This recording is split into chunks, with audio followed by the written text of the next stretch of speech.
First item on our agenda is new councillor business. Councillor McFadden. Morning, Your Worship.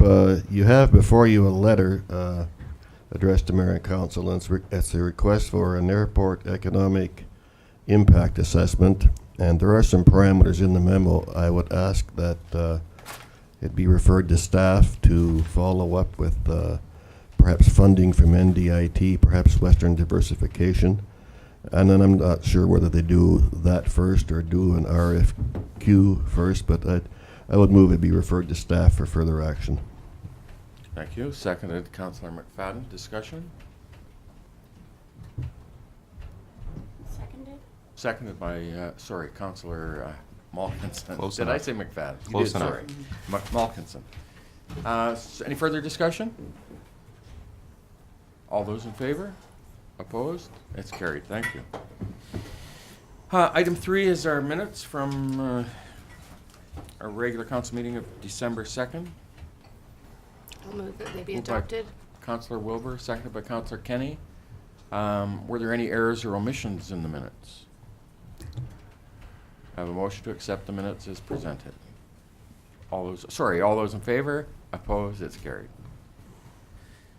Was there any business arising out of the minutes? Item 5 is our correspondence. Item 5.1, we have a letter from Shell Canada. Councillor Parslow, Councillor Kenny, discussion?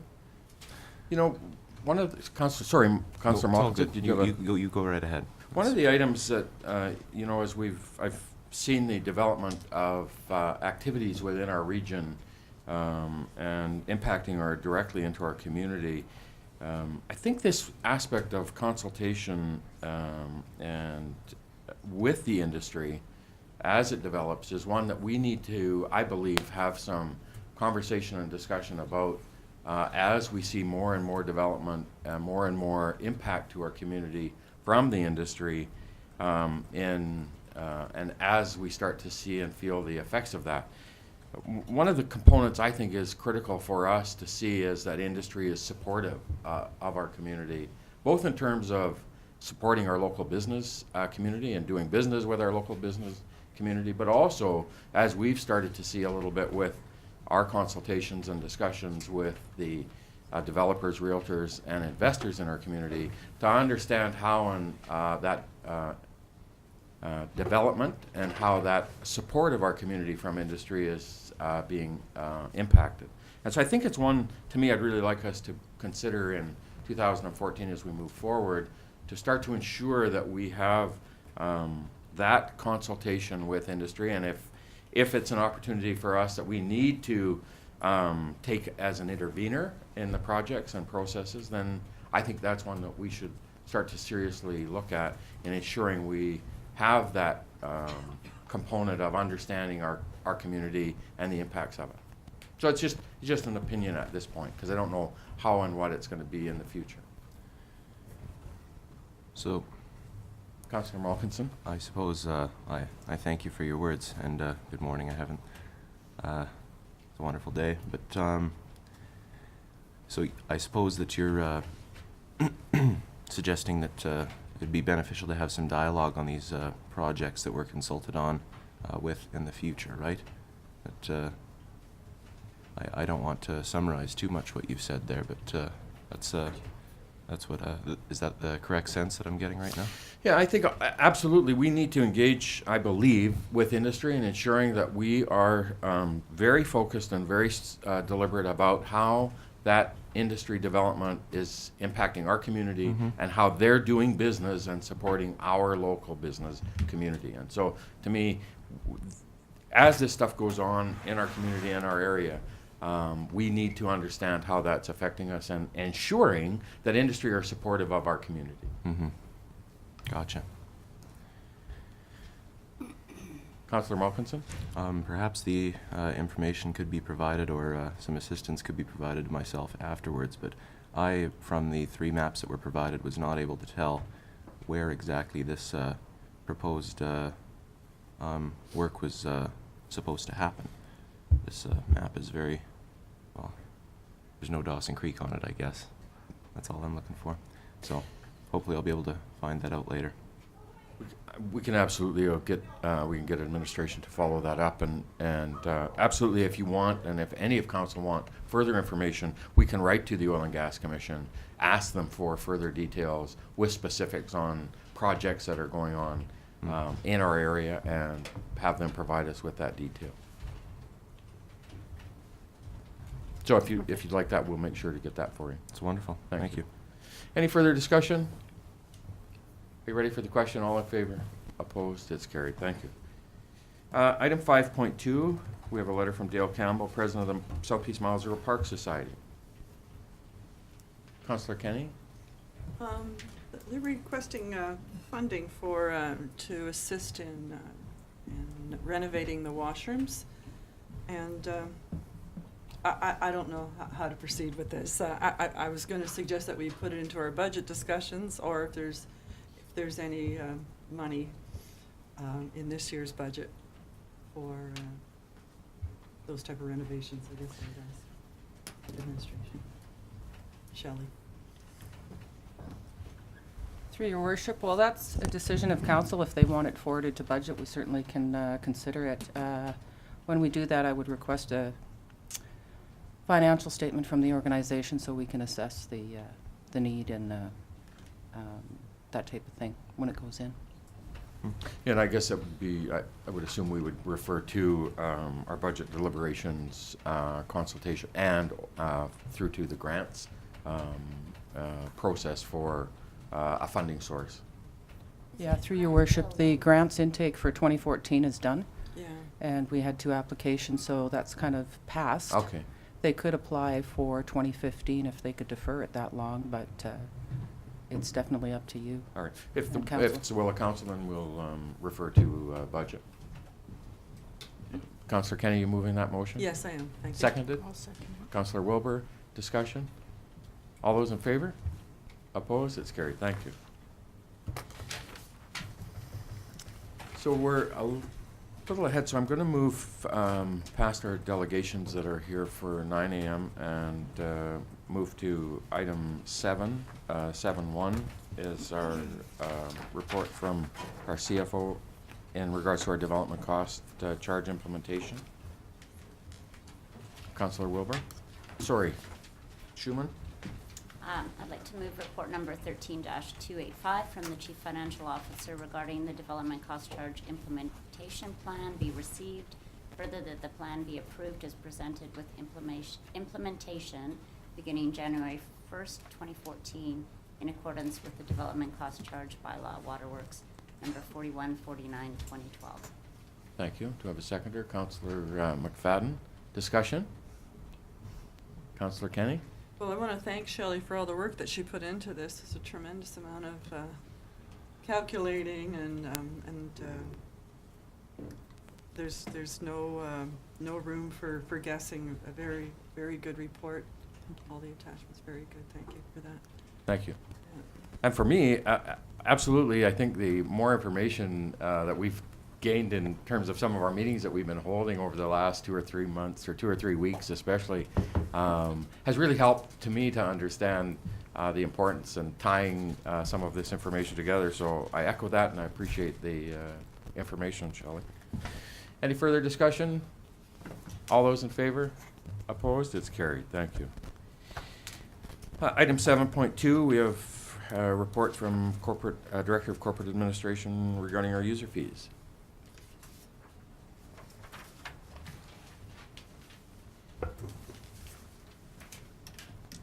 Councillor Kenny? I'll move the recommendation that report number 13-280 from the Director of Corporate Administration regarding Appendix B, leasing for the user fees and charges for publicly provided parks and recreation services be received and approved, and further that staff be directed to obtain market value for city lease spaces and to evaluate each existing lease as the term expires based on the public good and benefits continuum. Thank you. Do I have a seconder? Councillor Schumann. Discussion? Councillor Malkinson? Your Worship, I believe this is a question to staff. In response to our outreach around this policy change. We got a letter from the Mile Zero Old Posts. I was wondering what kind of fee for services or what kind of agreement we had had with the Old Posts prior to this proposed one. Is there a big change here? Through your worship, you're asking if there's a change, sorry? Well, I'm asking what sort of has changed for the Mile Zero Old Post Hockey Club here. You know, we've got this sort of, I see the sort of different agreement, you know, the lease for 3 to 5 years with option of renewal, and I was wondering what kind of the agreement is with Old Posts as it is right now. Well, currently, we renewed it for 1 year, Mm-hmm. so that we could, through the year 2014, review all the leases Mhm. according to the public good and benefits continuum. Mm-hmm. And in the past, it was done on an annual basis? In the past, I believe it was a 5-year. Okay, gotcha. Thank you. I'd have to double check on that for you, though.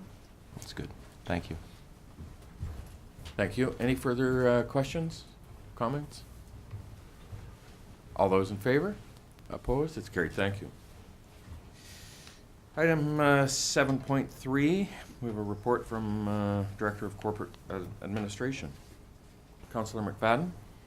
I'll move that report number 13281 from the Director of Corporate Administration regarding Economic Development Advisory Committee be received, and further that the request from Ms. Johanna Coons to join the committee be approved. Move, thank you. Seconded by Councillor Malkinson. Discussion? I just want to comment on this is the second new application we've had for in the last probably month for people to express interest in our Economic Development Advisory Committee. I just think it's outstanding. We're seeing that interest in getting involved in our community and getting involved in providing input from a wide variety of folks within our community. And certainly I just am so pleased to see Joanna, who's been a young lady that's done a bunch of work in our community with different aspects, to step up and want to be involved. And so I really appreciate that. Thank you. Any further comments? All those in favor? Opposed? It's carried. Thank you. Item 7.4, the Shaw 138282 is our Shaw Go Wi-Fi agreement. Councillor Wilbur? I'll remove that report number 13-282 from the Director of Corporate Administration regarding the Shaw Go Wi-Fi agreement be received. Further, that the agreement dated December 6, 2013 with Shaw Cable Systems Limited to install access points on city infrastructure in return for free community Wi-Fi while in these locations be approved for a 10-year term with an auto renewal for successive 5-year periods unless either party provides a 1-year notice to terminate the agreement. Further, that all electrical costs associated with the agreement be borne by Shaw Cable Systems Limited. Thank you. Seconded by Councillor Schumann. Discussion? Councillor Malkinson? It might be a little bit too detailed and ahead of the game, but I'm just, I don't know, as I read the report, I suppose I was daydreaming about how exactly it would be rolled out. You wouldn't need a password or anything like that to access this, hey? It would just be available for anybody that's within the area. And I bet that, yeah, okay. Awesome.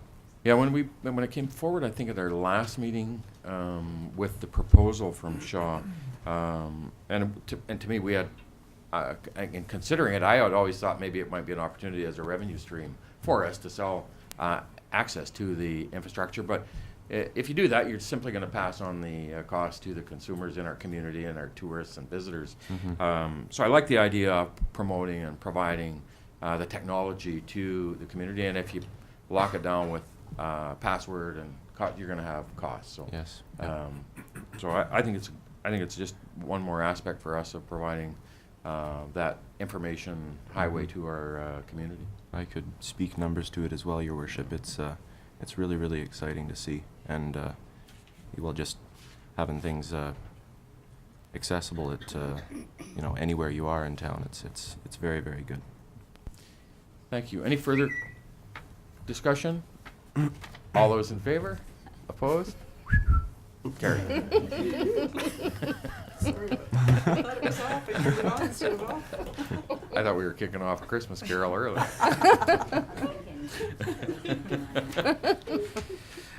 Item 7.5, we have a report from our Director of Infrastructure and Sustainable Development on a development permit application for 8600 21st Street. Councillor Parslow? I'd like to move the report number 13-284 from the Director of Infrastructure and Sustainable Development. Redevelopment permit application from 0955250 BC Limited for the remainder of Lot A, Plan 23916, near the corner of 21st Street and 86th Avenue be received. Further, development permit number 13-31 for construction of 6 8-plex buildings and an apartment building at the same location be authorized in principle and issued upon successful completion of the required 10-day notification period and receipt of the financial security. Thank you. Seconded, Councillor Wilbur. Discussion? I think we should just make a note that Councillor Belkinson left because he had earlier declared a conflict with this development. Perfect. Thank you. Any further discussion? Ready for the question? All in favor? Opposed? It's carried. Thank you. Item 7.6, report from the Director of Infrastructure and Sustainable Development in regards to snow plowing and removal priorities.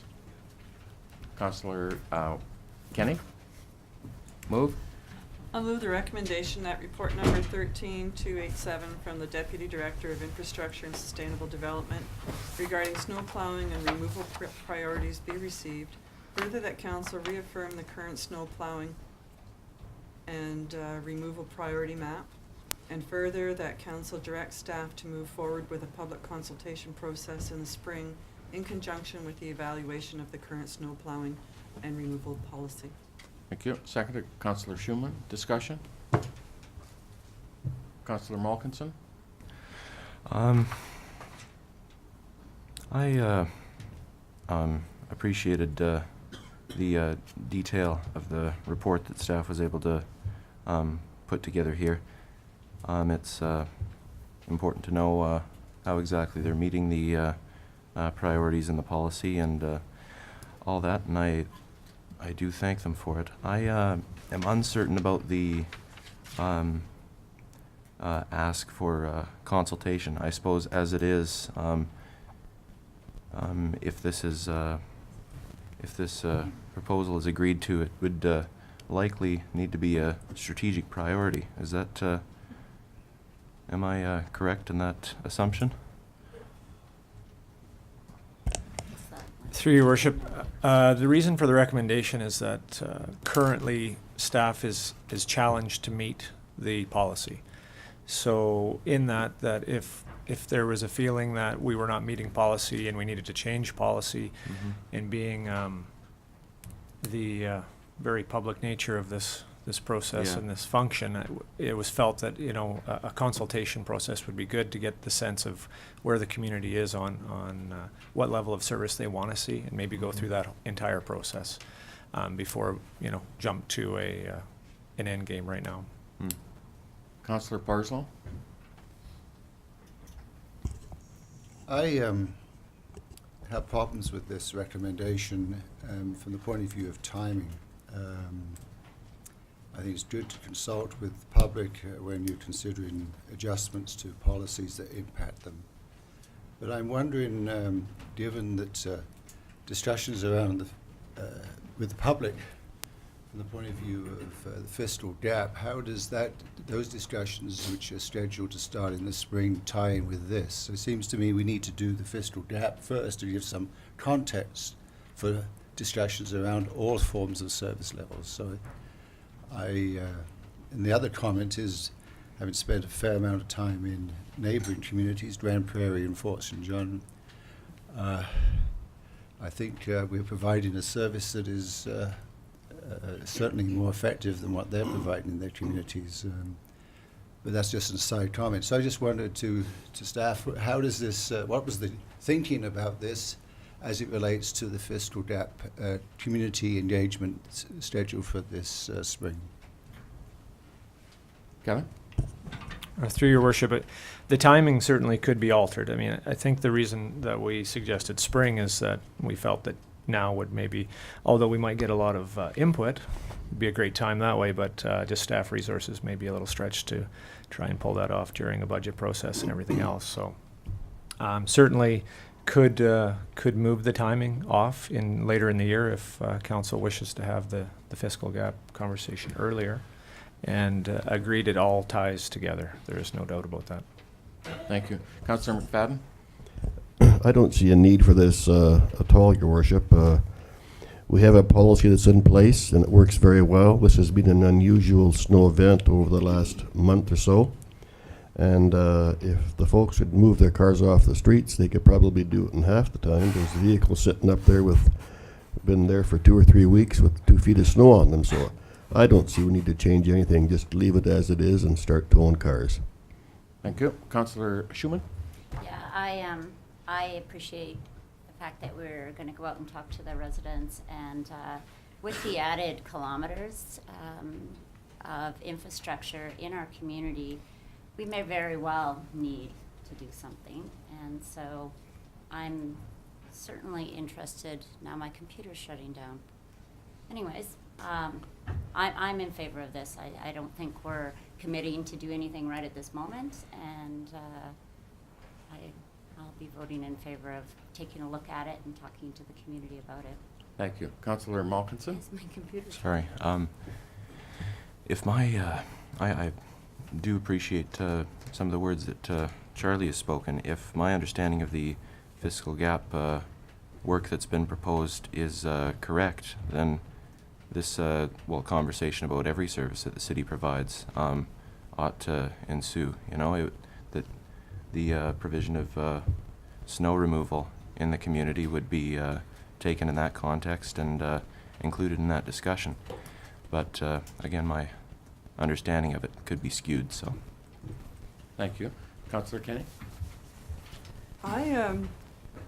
When I read this, you know, I thought of the fiscal gap and about how we want to pare down a bit, but there's a question of safety.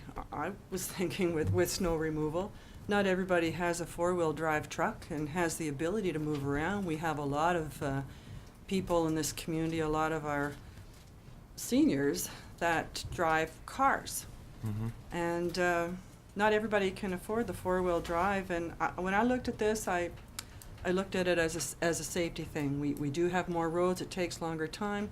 We've got people working double shifts, which is not safe.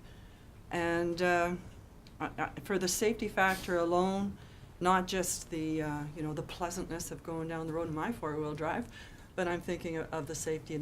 And some of those roads were pretty bad. And even in a four-wheel drive, I was sliding all over the place. And I think we do have to look at our employees. We have to look at what equipment we have.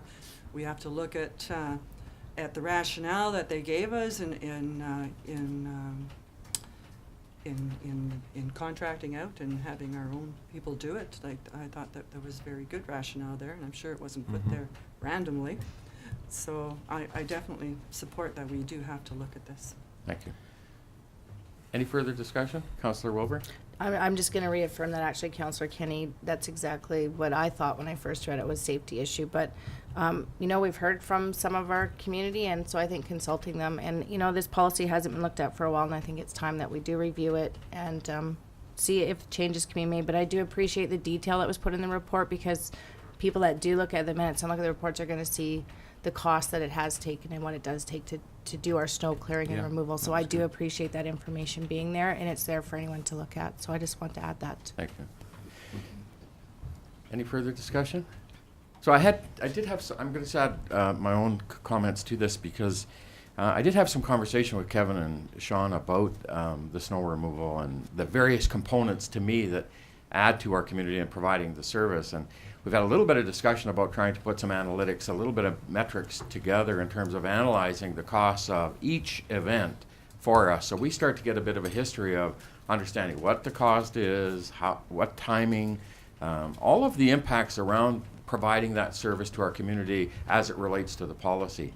And then, to me, if council are in favor of it, to flow that through our budget conversations and discussions, to be able to have that information, that detail for us in terms of saying, are there some implications to our snow removal policy today that we could add some efficiencies or be more effective in achieving the same result, and adding to understanding the cost components for that fiscal gap discussion. Because to me, as Councillor McFadden's raised, the parking, if we could find some ways to add efficiencies to the snow removal policy, and add that in there, to perhaps add a 10 or 15% efficiency to the whole process, we all of a sudden we save $10 or $15 or $20,000 per event, per snow removal event. So in that 6 or 7 days, if we cut a day down by adding efficiencies to the policy,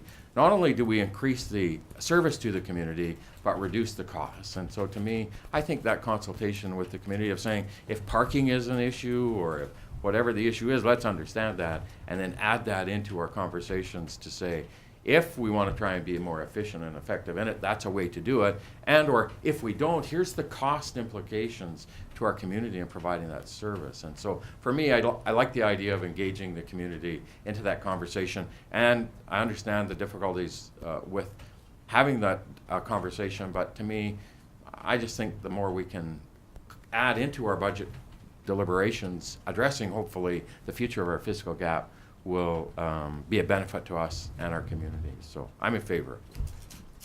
Thank you. Any further discussion? All those in favor? Opposed? It's carried. Thank you. Charlie was opposed, Your Worship. Sorry? Charlie was opposed. Do you want that recorded? Yes, Councillor? absolutely. Thank you. Item 7.7, report from the City Planner re our Transportation Master Plan. Councillor Parslow. I'd move that report number 13-23 from the City Planner Transportation Master Plan be received. Further, that Council adopt the Transportation Master Plan as presented and direct staff to report on the recommendations that can be implemented in the short term. Thank you. Seconded. Councillor Kenny. Discussion. All those in favor? Opposed? It's carried. Thank you. So we are close to 9 o'clock, so I'd like to take just do you want to have a quick 2-minute break, and we'll allow the delegations to get themselves, first delegation to get set up, and Yes, we'll sir. get back. 2 minutes. So our first delegation this morning is item 6.1 is Joanna Coons and Jamie Adams, who are in attendance regarding the water park update. Good morning and welcome. Morning. Merry Christmas. Merry Christmas. We made it this time. We were supposed to be here 2 weeks ago, but kind of got snowed in that week. So we just wanted to give you guys an update on the water park project, because we still are working hard at it. And the major thing that's changed in our project is here about, I guess it was in the spring, we hired Urban Systems, and this is where Jamie comes in, to help us with kind of getting our plans put together and taking a look at the site and taking a look at what we need to do in order to move forward, get some solid numbers put into place so that we can move even further with some of our sponsorship and donations. So part of the process that Urban Systems has gone through is looking at our site, which we had always said we wanted to build at Rotary Lake. But in looking at that particular site, Urban Systems found that it sits right in the middle of a flood zone, which may not be ideal for us to put our water park there, because the fact that we'll have a lot of electrical that goes along with our water park that has to go into the ground, that if we continue or put our park there and then we get a flood, it could then cost us, up to about $60,000 in order to repair all of that damage. So at the very beginning of our water park project, when we looked at all of the different parks and all of the different locations in Dawson Creek, our second choice was always going to be Kin Park, and the area kind of across from the hospital where the tennis courts are. There's a huge open green space, and one of the reasons we chose not to go or looked at that place was the fact that there was no infrastructure there. But now that we are faced with the fact that there is the flood zone and the possibility of it even costing us more, we are now wanting to move our location to Kin Park. Because we found that at the end of the day, the cost difference of us building the infrastructure that we need at Kin Park versus what it may take us cost-wise over the long term of repairing and doing that, fixing if we have a flood in that area, that we feel that it's more sustainable to put it at Kin Park. And then also the other idea is then we also have 2 different recreational areas in Dawson Creek. So it also can service, the downtown area and people that maybe can't get to the Rotary Lake area. So anyhow, we would like to ask City Council, now that we have made that kind of decision that we would like to go into Kin Park, if it would be possible for City Council to put that into your Parks Master Plan as the place we'd like to go. And with the work with Urban Systems, they're helping us to put together our official plans and all of that based on that new location. Is there anything else, Jamie, that? No, I think Yeah. you said it really well. So anyway, so that's where we're at. Thank you. Questions? Councillor Parslow? Yeah, this will be a great revelation to the Mile Zero Park Society. I just wondered if so the whole Rotary Lake area is therefore must be in the floodplain area, as must be parts of the RV park. So maybe cities should consider flood protection for the entire area. There's a lot of money goes into the and labor goes into the Pioneer Village, where a lot of events happen.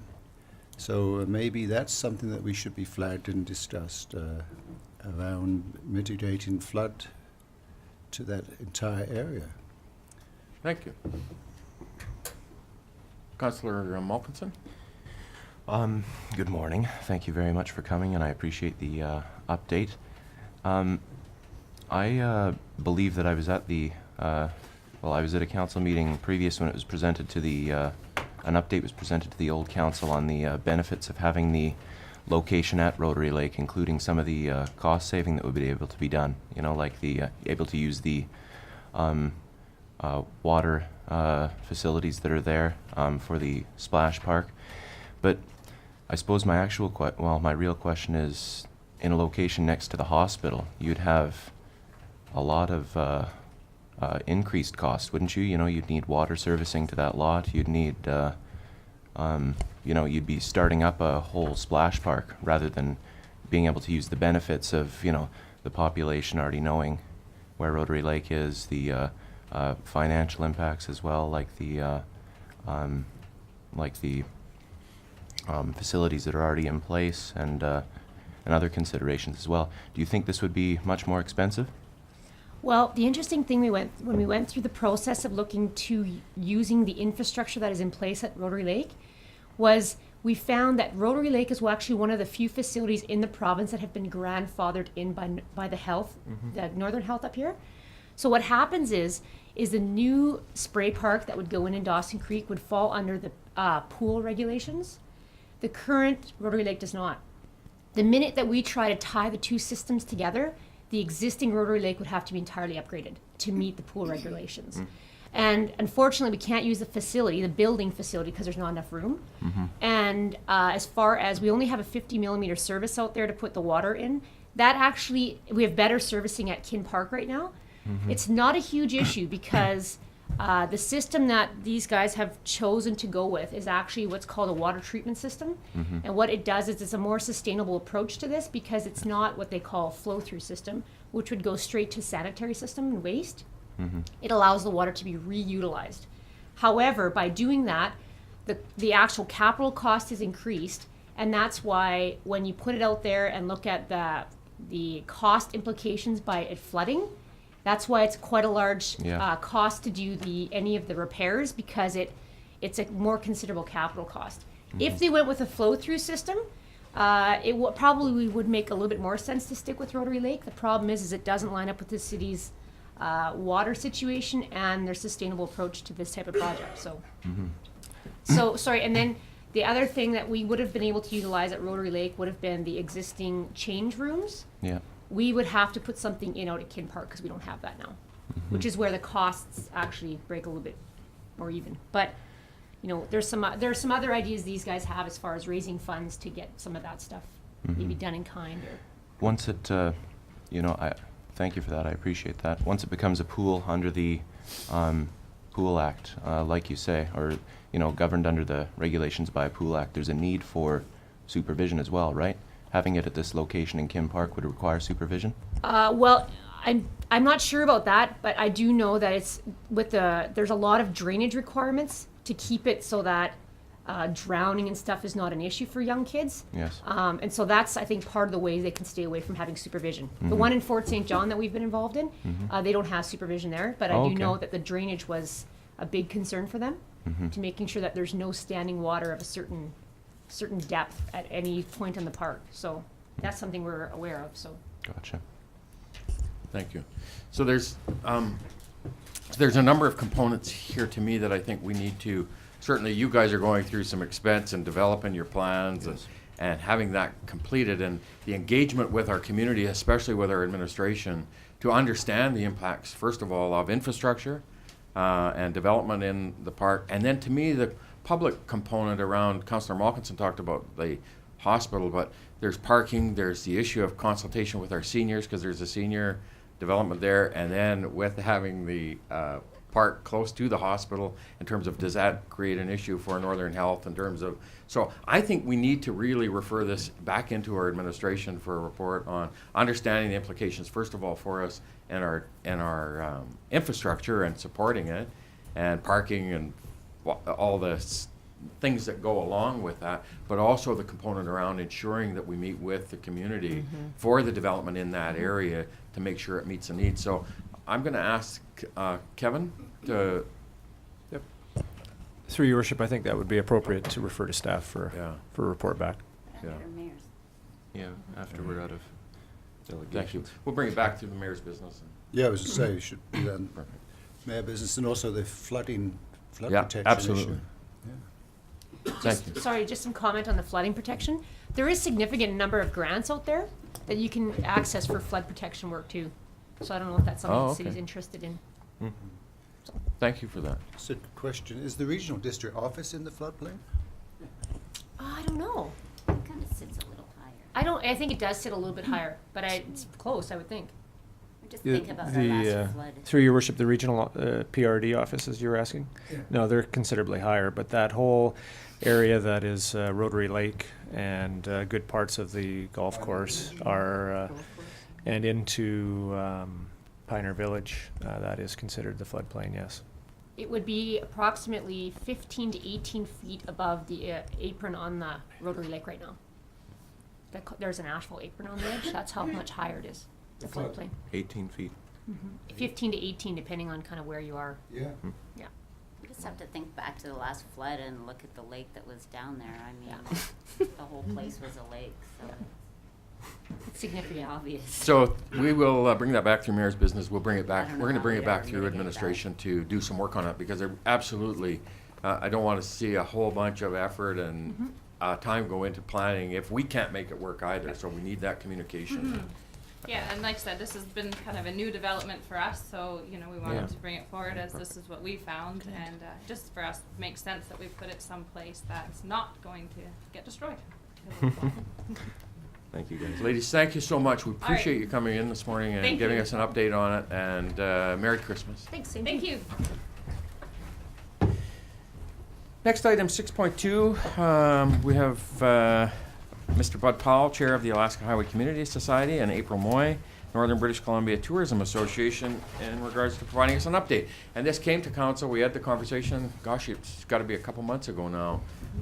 And so I met with Bud and April maybe a month ago, and they gave me an update on their work that's ongoing, and I asked them to come to council as a delegation to give us an update, because there is some stuff going on. So welcome, you guys. Thank you for coming this morning. We appreciate you giving us some time.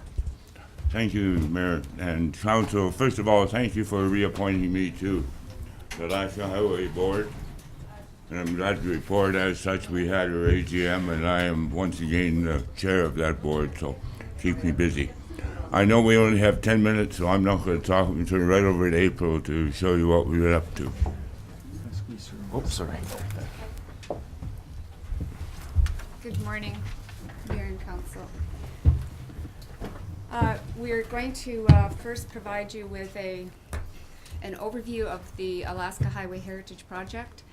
We're going to also explain what a National Historic Site is, and talk a little bit about the approach to site selection, and also about the next steps with moving forward. The section of the highway that we're actually referring to is the segment that runs through Canada, and that it begins in Dawson, at Dawson Creek, and ends at the Alaska-Yukon border. So the goal of the project is to commemorate the Alaska Highway Corridor as a National Historic Site of Canada by 2017, which is the 75th anniversary of the Alaska Highway and also the 150th anniversary of Confederation.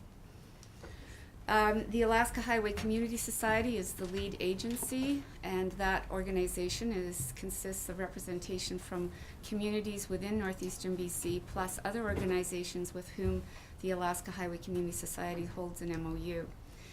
Northern BC Tourism administers the activities of the Alaska Highway Community Society, and as such, in my role with community development, the Alaska Highway Community Society and the Alaska Highway Project is one of my responsibilities. The Peace River Regional District is the primary funder for the project. In 2011, the PRD committed up to $500,000 to enable the organization to complete the research and information gathering in order to submit a nomination to Parks Canada and Historic Sites for the project. And we work with a heritage consultant, Julie Harris, who is based in Ottawa.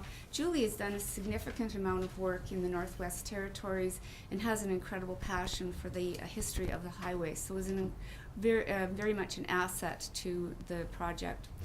We are also now working with the sister organization to the Alaska Highway Community Society, which is the Alaska Highway Heritage Society of the Yukon, and Senator Daniel Lang is the honorary chair of that organization. And following a meeting with senators in last April, Senator Lang agreed to champion the project. The project is community-driven. Within northeastern British Columbia, each community has a Community Tourism Foundation's plan. Within that plan, there is a strategic objective that supports the project, the nomination, also recognizing Aboriginal tourism development, heritage, and cultural values, and those plans are all approved by the municipalities. So there is a base line of political will for the support. The opportunities for commemoration, so that it will serve as a platform to link all those Community Tourism Foundation's plans. It'll help us create partnerships, tell the story, develop tourism, and ultimately improve the travel experience. So what is a National Historic Site?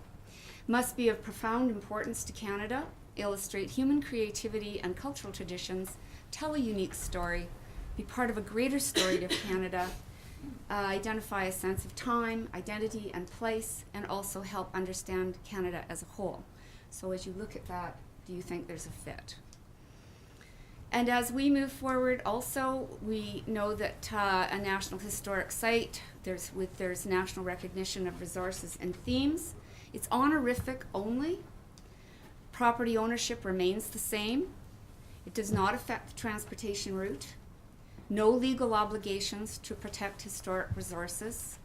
And although in order to meet the criteria of place, we do agree to protect, honor, and present specific historic places. So as we move forward with the site selection, we ask ourselves, is the story of national importance? What are the corridor boundaries? Where is the story embedded in the landscape? What physical places tell the story? Are these historic places of national heritage value? And we have accessed input from community stakeholders. Last year in northeastern BC, 3 community heritage values workshops were held, and the people that attended those meetings told us what places were important and about the stories that are in the landscape. So again, the approach is a cultural landscape approach. So we take a look at the boundaries and then identify the various places. And there's about 7 or 8 along the route. So the draft themes are that it's part of an ancient territory. The change was enabled and accelerated by military and civic works. It's an enduring landmark in history of the region and Canada, and it shows a window into the complex history of relations between the Canadian state and Indigenous peoples in the 20th century. Some possible themes and how they relate, or sites and how they relate to the theme. The entire landscape would relate to the theme of an ancient territory. Watson Lake, Signpost Forest, and Mile Zero would relate to the enduring landmark in history. And then the Kaskatna River Bridge and Watson Lake Hangar would relate more to the military and the construction of the highway. Old Fort Nelson is an example of an Aboriginal site. The original village was located on the river because in the past it was river travel before the highway was built, and then the community moved closer to the location of the road.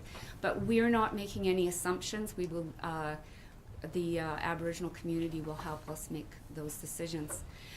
So moving forward, we require a statement of consent from all of those who are affected by the nomination in BC and Yukon, which will include local governments, landowners, which those again include the governments, and also First Nations because their story is included in the nomination.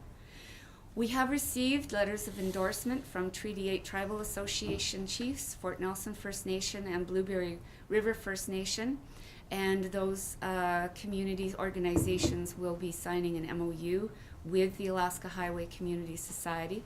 Aboriginal Tourism BC is conducting cultural tourism, a northern strategy. We're working with the communities in northeastern BC to ensure they're engaged in that strategy, and an element of the discussions will also pertain to the Alaska Highway cultural heritage.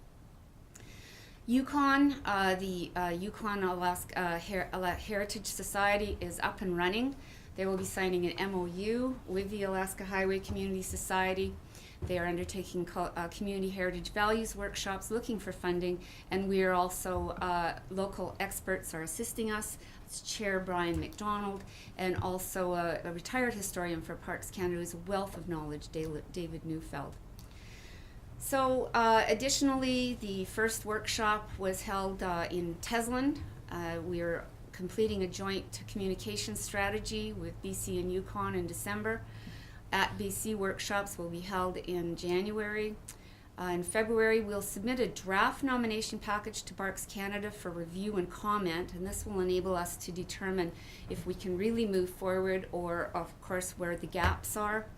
In February, we'll complete the site selections and the boundary definitions, and in January to April, obtain input about the requirements from all key stakeholders and owners. And also in March, we'll report back to all groups, and spring and summer, obtain formal letters of consent, develop a governance plan for the management of the corridor, and financial sustainability plan. And those are proposed dates. We do run into issues where sometimes decisions aren't made, and so we have to adjust our timing, but we know that the goal is to have the highway commemorated by 2017, and so we must also wait for all of the what transpires at the government level in order to achieve that designation. And we have a website, ouralaskahighway.com, which we try to keep up to date, so if you need to look at anything else, you can find it there. So I thank you very much.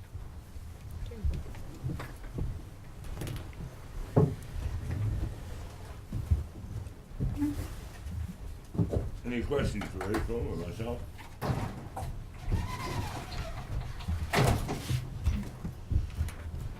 If not, I just thank you very much, and this has been a passion of mine for the last 10 or 15 years since I've been involved, but also from the first time I drove the Alaska Highway from north to south in 1959. So it's in my bones, and if we make this in 2017, I will then retire. Thank you so much. I I don't sincerely, believe you. Yeah, you're lying. we sincerely appreciate you coming this morning and giving us an update on it. I found it so interesting when you guys come and gave us that information, and I really appreciate you giving council as a whole the update today. This is our brand. This Mile Zero of the Alaska Highway, Dawson Creek is synonymous with that statement. So I'm happy to see the work go on, and I'm hopeful that we'll see the completion of the work and in time for that. One of the strong things that we could participate in is absolutely the commemoration of our Encana Event Center as being the start of it, and so no, I'm kidding. But we appreciate you coming this morning. Thank you. And I would like to also mention that we do have a more detailed report that we'd be more than happy to provide council, which outlines all of the various steps and also more of gives a better understanding of all of the different elements. So we'd be happy to forward that to you. Thank you so much. you. Yeah. Merry Christmas. Item 6.3 this morning, we have Kathleen Connolly from the Chamber and Rudy Van Spronson, Director of the Chamber of Commerce. They're going to give us an update on the airport marketing plan that Council got these guys involved in a month or so ago. So Morning, welcome. everybody. Welcome. Hello. For a change, I'm not going to say anything. Leave it to Mr. Vance. You may want to write that down. As director of the chamber with, I hold the transportation portfolio, so I'll be speaking directly. We've handed out pamphlets today. I'll be speaking directly to the airport marketing thing. There's also another document in there that that'll be referred to later on. The chamber would like to thank you all for allowing us to partner with you on behalf of our members in the promotion of the Dawson Creek Airport in our community and our region. Councillor McFadden is the city's liaison to the chamber. It has been a pleasure working with him on the project. I must say his enthusiasm and passion for the airport is very obvious. He's often seen at the airport at 7 in the morning counting passengers going on the airplane, making sure there's enough. It's also been great working with Ian Darling as he shared his insight to the operations of the airport. We've got a good education on that, and it also helped us to build a good marketing plan. These gentlemen are definitely dedicated to achieving success at our airport. We've detailed how we promote the airport in the report that you have in front of you, and I'll just give you a bit of a summary. In simple terms, we've taken a two-pronged approach to the airport marketing. Firstly, we promoted the increased schedule of the flights to Vancouver, which I was very personally excited about. We have purchased and rented billboards and signs. To date, we have a billboard on the Chetwynd Highway. If you're coming in from Chetwynd, you'll see that. We also have one between the airport and the city on the highway, on that highway, Highway 2, or whatever that highway is. We also have signage by the traffic circle. We've purchased a rink board in Chetwynd, which also says, and this all is telling everybody about CMA and the fact that we have extended schedule going to Vancouver, and we've also made mention of the dollars and cents of it, because I think that's also important. They are very competitive, and I think that's what people also have to realize. We're still exploring some other options for the highway to Fort St. John. I think that if you're heading out that way and flying, you have to know that you're going a long ways for nothing, because you can fly out of Dawson Creek as well too, and I think that's a great place to put a sign. We've also completed a one-day saturation on the radio, both the Bear and the Sun FM, and blasted every half hour about what was going on out there. It was well received. We also did some print in the Coffee Talk Express, which covers Dawson Creek, Hudson Hope, Tumbler Ridge, and Chetwynd. Again, going for some of the other demographics out there, we've done a Facebook ad campaign, and it's been interesting to see how many people actually have clicked on the paid advertising there and actually went into CMA's website from that to explore the other options. And I can't remember the exact numbers, but they were significant already in the short time it's been there. We continue to contact local and regional travel agents to make sure that they are aware of the new Dawson Creek schedule options, and the fact that customers can use their air miles, which is also a key component to it as well.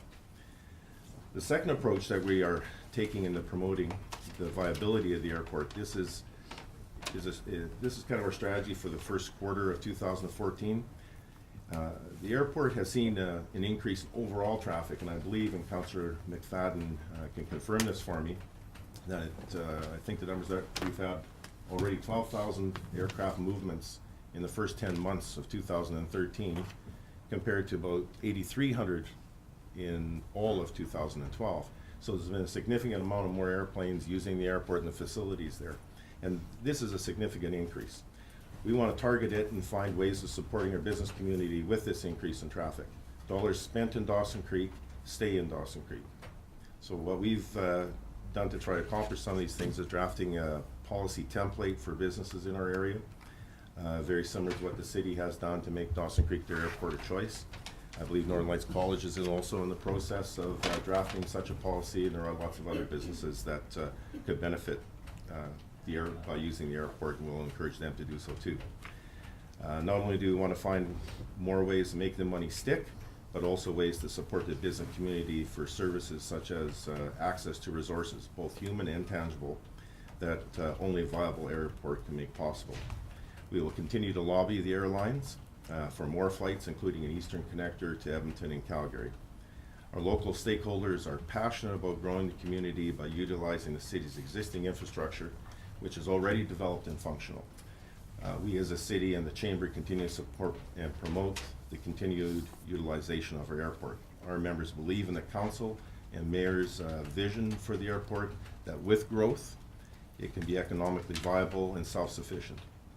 Higher utilization leads to increased revenue, streamlining of operations, and ultimately less input of tax dollars. So if there's any questions in regards to that report, I'd be happy to field some. Councillor Malkinson doesn't have a question, just a comment. Yeah. Non-verbal message. Councillor McFadden? No further comments, Your Worship. But Thank you. thanks to the Chamber and Rudy, they've done a fabulous job in working with CMA and with Ian and myself to make this grow into what it is, and hopefully it'll be bigger and better as time goes on. We thought it might take about a year before we could go back to CMA for an east-west route, but that may happen within the next 3 or 4 months. I think the way things are going, they're very happy with what's going on, their load count. So perhaps we can bump that up to April or May. Thank you. Councillor Parslow? Next week. The feedback you've got, what action items are planned to respond to this feedback? The ones that are in the second page of it. Yeah, I think to begin with, and I'll probably just speak to that, I think it's a collection of information first, and I think out of that, some of it will fall under, Ian Darling's responsibility anyway. We are passing that information on to him to deal with. Beyond that, I think it's just a matter of seeing what customers want, collect that data, and then be able to make a presentation if required to council at that point. I think we're seeing our success in the fact that there are more people using CMA every day. Our airport is busier every single day, and so people are getting the message. And I think our community is embracing the local flavor. I think we're ready to support a local airport, and we see that through our numbers. CMA was saying that this week is a bit slow. Next week, their loads they're full. They're actually having to turn people away. They don't have room on any of their flights. So the proof is in the pudding for CMA.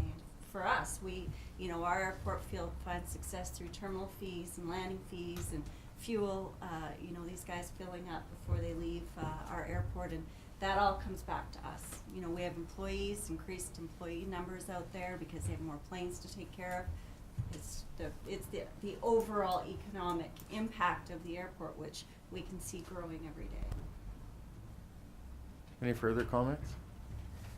So for me, I just really want to add that, the initiatives that were driven by Councillor McFadden, the Chamber, have really driven a significant change, I think, in the reputation of our community in terms of transportation. And to be able to see a community that, we had people going east to Grand Prairie or north to Fort St. John to catch a flight out of our community is completely changing around, that we're seeing traffic, people talking about it in our community, of flying out of Dawson Creek and how cool it is. They got a $400 return flight to Vancouver and not paying parking, and I'm not driving on terrible roads to get up there at nighttime or arriving or departure. And so to me, it's just a great message for our community that we start to see that. And for us in providing a service to our community, it's about increasing revenue or decreasing costs. And so to me, the more flights we see landing in our airport, the more seats that are landing, that increases the revenue for our community and reducing the burden of that service to our community and the taxpayers. So I just think it's an amazing example of a community working together and not looking to the city to pay some more dough for something to increase the service. It's about just a community working together to do it. So I think it's a great, great message that things can happen when the community decides they're going to work together to do that. That's the leadership that I think these guys have demonstrated for us, and obviously it's a great opportunity for us to increase the reputation of our community. So thank you, guys. Thank you. Thank you. Thanks for coming in this morning. Merry Christmas. Yes, to you as well. See it all nicely decorated there. It's a Christmas miracle. Our next delegation this morning is Mr. Sam Mangali from the In on the Creek. Inn of the Creek. And Kathleen from the Chamber. And there was a delegation with the Chamber, met with me about 10 days ago, 2 weeks ago, maybe 3 weeks ago, I can't even remember. A lot of water going, a lot of snow going under the bridge these days. And so anyway, they had a number of messages they felt were important on behalf of the hotel, motel, and the inn community that they wanted to come and address to council. And so welcome this morning. Thank you. Good morning, Mayor and councillors for the City of Dawson Creek. Let me give you a background as to why we are here this morning. Local hotel owners approached the Chamber nearly a month ago to discuss the current downward trend in their sector. Hotels in the community are reporting a decrease in business between 4 and 60% in the last year. Most hotel owners agree that business started to decrease in January and has been steadily moving downward. Numbers did not pick up over the normal busy months and turn around in early winter months. The hospitality industry currently employs over 300 people and pays over $1 million in property taxes annually. The Chamber arranged for Mayor Umstead to meet with the owners to discuss their concerns. The Mayor suggested that we should request a delegation and present it to Council at large. This is what's keeping us awake at night. As part of the discussion, we talked about the trends that were affecting our business. Two major areas of concern were identified: work camps in the PRR jurisdiction, illegal suites within the city of Dawson Creek, houses that rent out suites, houses not occupied by owners, duplexes and apartment buildings should pay the same commercial rate on city property tax as the hotels in an effort to level the playing field between all accommodation providers, as well as meeting all safety standards and regulations that hotels are required to meet. We would like to discuss the illegal suite issue first. It has clearly become an underground economy for homeowners who are looking to capitalize on the influx of the tourist workers. This has resulted in homeowners renting out bedrooms, converting garages into multi-room units. Duplexes once approved have been turned around to fourplexes. This has created a strain on the legitimate businesses who are meeting all provincial and municipality regulations to operate a hotel, including meeting health and safety standards, paying appropriate taxes, purchasing business licenses, and providing adequate parking for the guests. The hotel owners and the Chamber urge the City of Dawson Creek to review the bylaws as well as the OCP, which encourages densification. We look to our neighbors to the north and the bylaws around this issue. The bylaws note the following regulations. Suites are subject to the following regulations. 1. No more than one suite is permitted for principal single dwelling. This issue is permitted. The suite is permitted with the single detached dwelling or within an accessory building in the same parcel as a single detached dwelling. A suite is not permitted within a duplex, on a parcel containing a duplex, or within its accessory building on the same parcel as the duplex. 3. A suite is not permitted in conjunction with keeping of boarders or the operation of a bed and breakfast.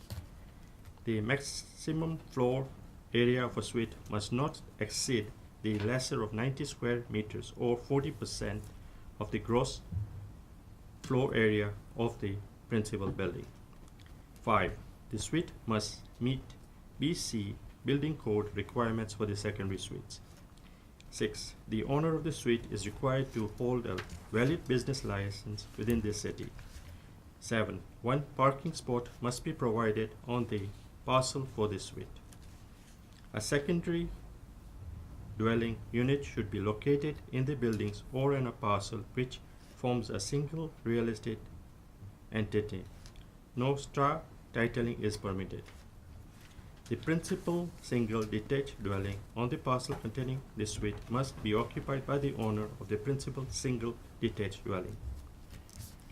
In reviewing many municipalities, both in BC and Alberta, who are dealing with the illegal suite issue, they have moved to bylaws that are very similar to the ones noted above.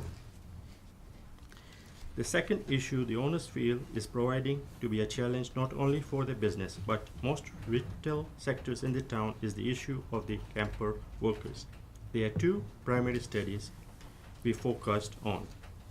The report from the PRRD in June of this year and the report from Northern Health in 2012. It is noted that there are well over 1,800 camps currently in the PRRD. Due to the lack of regulation and monitoring, both conditions and the number of workers is relatively unknown.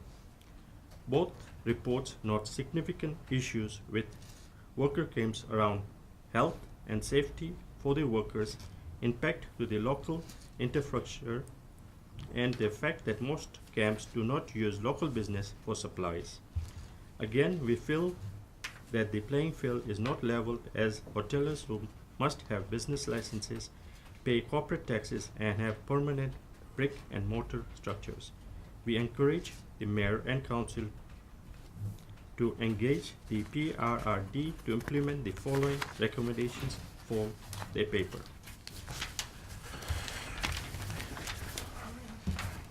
Okay, so I think you already have copies of the other stuff, so I won't go through that. We request further discussion with the mayor and council, and we'll be presenting our information to PRRD during the public consultation of the work camp issue. We thank you for your delegation to building a substantial plot for the future of Dawson Creek, and thank you for taking the time to listen to our concerns today. I also like to say thank you to Catherine and the Chamber of Commerce to give us this opportunity to be here. Thank you, Sam. Thank you. Thank you. Any questions? Councillor McFadden? Good morning, Sam. Thank you for coming in. In your report, you mentioned 1,800 camps in the Peace River Regional District. That's a shocking number. Do you know how many of those are proximate to Dawson Creek? I mean, if there's a camp north of Fort Nelson, it probably is not affecting business in Dawson Creek. I think there's a camp nearby that's run by one of the energy companies. Yeah, Shell, yeah. Has over 300 workers. Okay, thank you, yeah. Part of the issue is that there's a very nebulous system for getting permitting for work camps. So a work camp can be set up in one location today and moved in 2 or 3 days or a week, or so nobody really knows once it's been approved for a location if it's staying there or if it's being moved. So 1,800 is sort of it's a thought to be that. It could be more. So they're having a really difficult time tracking the actual number. How many people are actually in those camps? It's just very nebulous at this point. All right. Thank you, Your Worship. I will be providing under my mayor's business a report, an overview of a session I attended last week at the Peace River Regional District on worker camps. So you're welcome to sit through that a little bit, and I'll give a bit of a high-level overview of understanding and the information around that from the Peace River Regional District and all of the regulatory components around that. Any other questions? So I want to just say thank you first for coming, providing us with a bit of an overview, understanding the issues that you guys, as an important component of our business community, are facing in 2013. One aspect that I will address is that council has been engaged in, over the last 3 weeks, discussions and conversations in our community with the developers, the realtors, the contractors, the people who are involved in building our community today and developing our community, and the absolute conversation that council are having and understanding the issue of suites and density and densification. All of those things have been very, very informative for us as council. Those conversations are going to continue until we're completed meeting with them, and then we'll provide a report back through council to the public, hopefully in January or February, once those discussions are completed. And it'll guide us in terms of understanding the issue of density and densification and development in our community. So we appreciate you guys giving us some information in that regard. And it really is the ripple effect. If people aren't staying in their town, our town, they're not using our restaurants, they're not using our local resources, they're not inputting into our community, and it affects people who live here and are earning a living here. So. Absolutely. And their staff. Thank you. Thank you. Thank you. Thank you so much for coming. Merry Christmas. Thank you. Same Peter wants to say something. Peter can't Peter's got to say something. Originally, I approached the Catherine about Chamber of Commerce, and I'm the owner of the smallest motel in town, Central Motel. I've been here almost 6.5 years and more. And when I came to Dawson Creek at that time, I was really surprised and enthusiastic about the future of this town. And then the last 5 or more years, we've been potentially grows very steadily. But since then, last year, our revenue is going down. Our Korean fellow owners invest a lot of money into town, not only Dawson Creek, on Peace River region and Alberta too. And we feel about that address this problem because of we wanted to share the vision of this town with the government and private sector and the public sector all together. My vision was at the time was why we cannot be like a Scandinavian country. We have all the energy here. I mean, we have all kind of energy. We can develop some kind of museum and university PhD professors come and study about what's the answer of the future energy we need for human nature, you know. And then last year and this year, our revenue is dramatically going down. That's why I approached Catherine and Rudy and my friends Sam. So we want to address this problem. And then Catherine advised us we better talk to the mayor about because mayor is a member of the PRR, the district council, about the campus problem. The campus is Sam briefly discuss about a little bit of the problem there, but there is more to it. When I heard a lot of people staying in our motel, there are more accident, safety problems, and the health problems, and so and so. So I think we have to have a proper vision of growth plan together in this region, grow steadily for our future generation. Thank you. That's my Thank you, comment. Peter. We appreciate that. Thank you. And we do appreciate you guys coming this morning. Thank you. So we're going to move now back to our agenda. Get me back on track. 7. Bylaws? Bylaws. 4190. 8. Sorry. 8.1. 4190? Sorry? Never mind. I'll get there. 8.1. Report number 13288 from the Director of Corporate Administration. Councillor McFadden? I will move that that report be received when I get it up on my... Sorry, Your Worship. I could read it out if you'd like. The report number 13288 from the Director of Corporate Administration regarding property maintenance bylaw number 4190213 be received. And further that the property maintenance bylaw number 4190213 and the amendment bylaws listed below be adopted.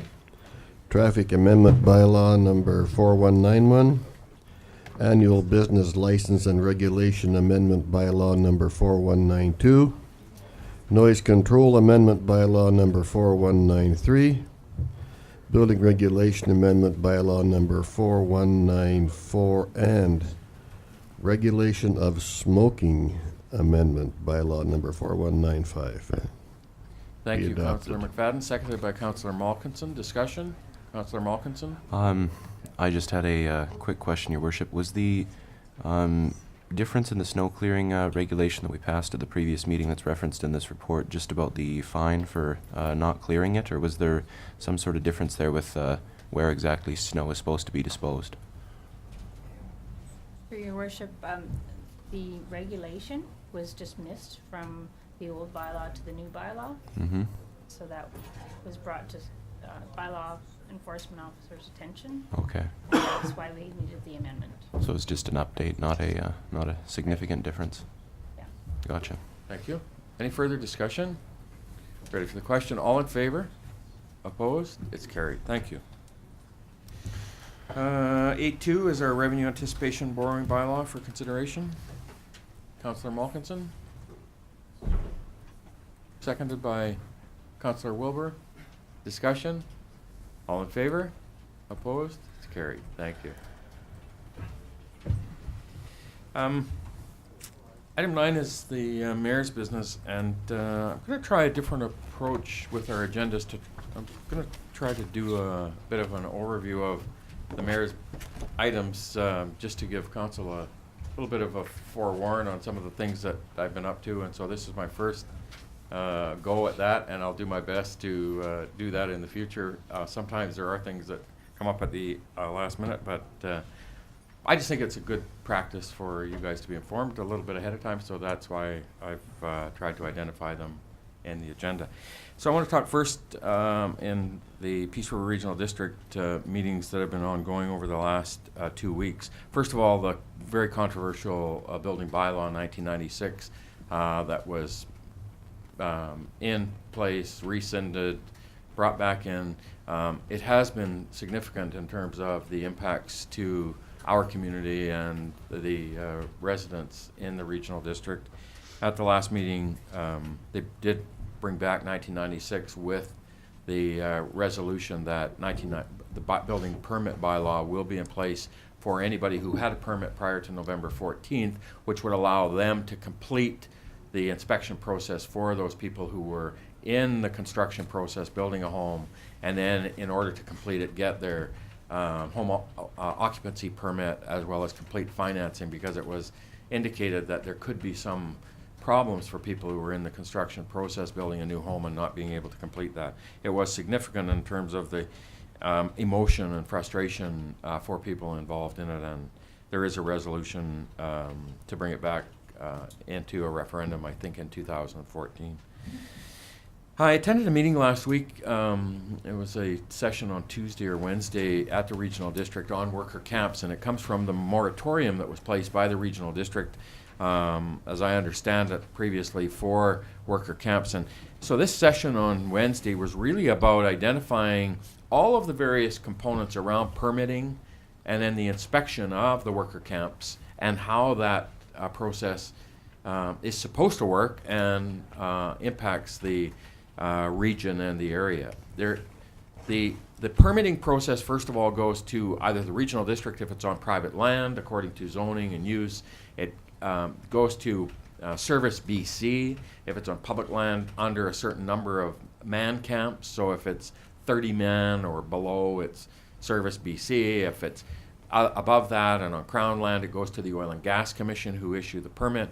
And then the inspection process for the worker camps falls to Northern Health, who inspect the camps for water, sewer, and food. The Ministry of Highways, Ministry of Transportation and Infrastructure provide approval for access onto the public highway or the highway system. Ministry of Building Inspection, BC Assessment, they do the inspections and the assessment on the infrastructure in the camps for taxation purposes. And so there's about 4 or 5 different processes that go through the permitting component and then the inspection component.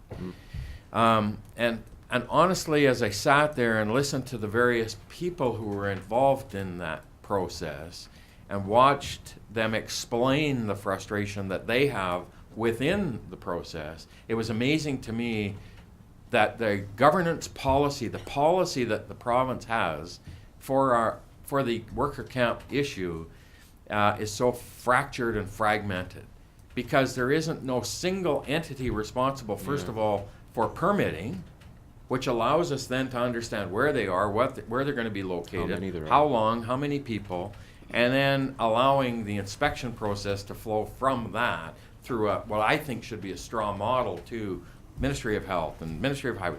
And so exactly the frustration we heard from our presentation was that these people then go out to do the inspection on them and they're gone because they're only there for a certain period of time and nobody knows for how long. And so it really is a significant issue that, from my perspective, I think we need to spend some time on and address. And I'm going to set up a meeting with our MLA, Mike Bernier, to talk to him about some of that implications of the worker camp and involve Mike in it from that perspective to ensure that we get the provincial awareness to the issue and raise that to try to ensure that we lobby to put some structure in place for this, not only for our regional district neighbors and residents, but for us in terms of the implications around that. Last Friday we had our regional district meeting, the final one of the year in Fort St. John. Chair Goodings was re-elected as the chair of the board of the regional district, and Director Embry was elected as vice chair. And we had a resolution put forward that was passed supporting our Northern Lights College and the emphasis and the work that the college are putting on to build the new trades training center that they have been working on over the last year.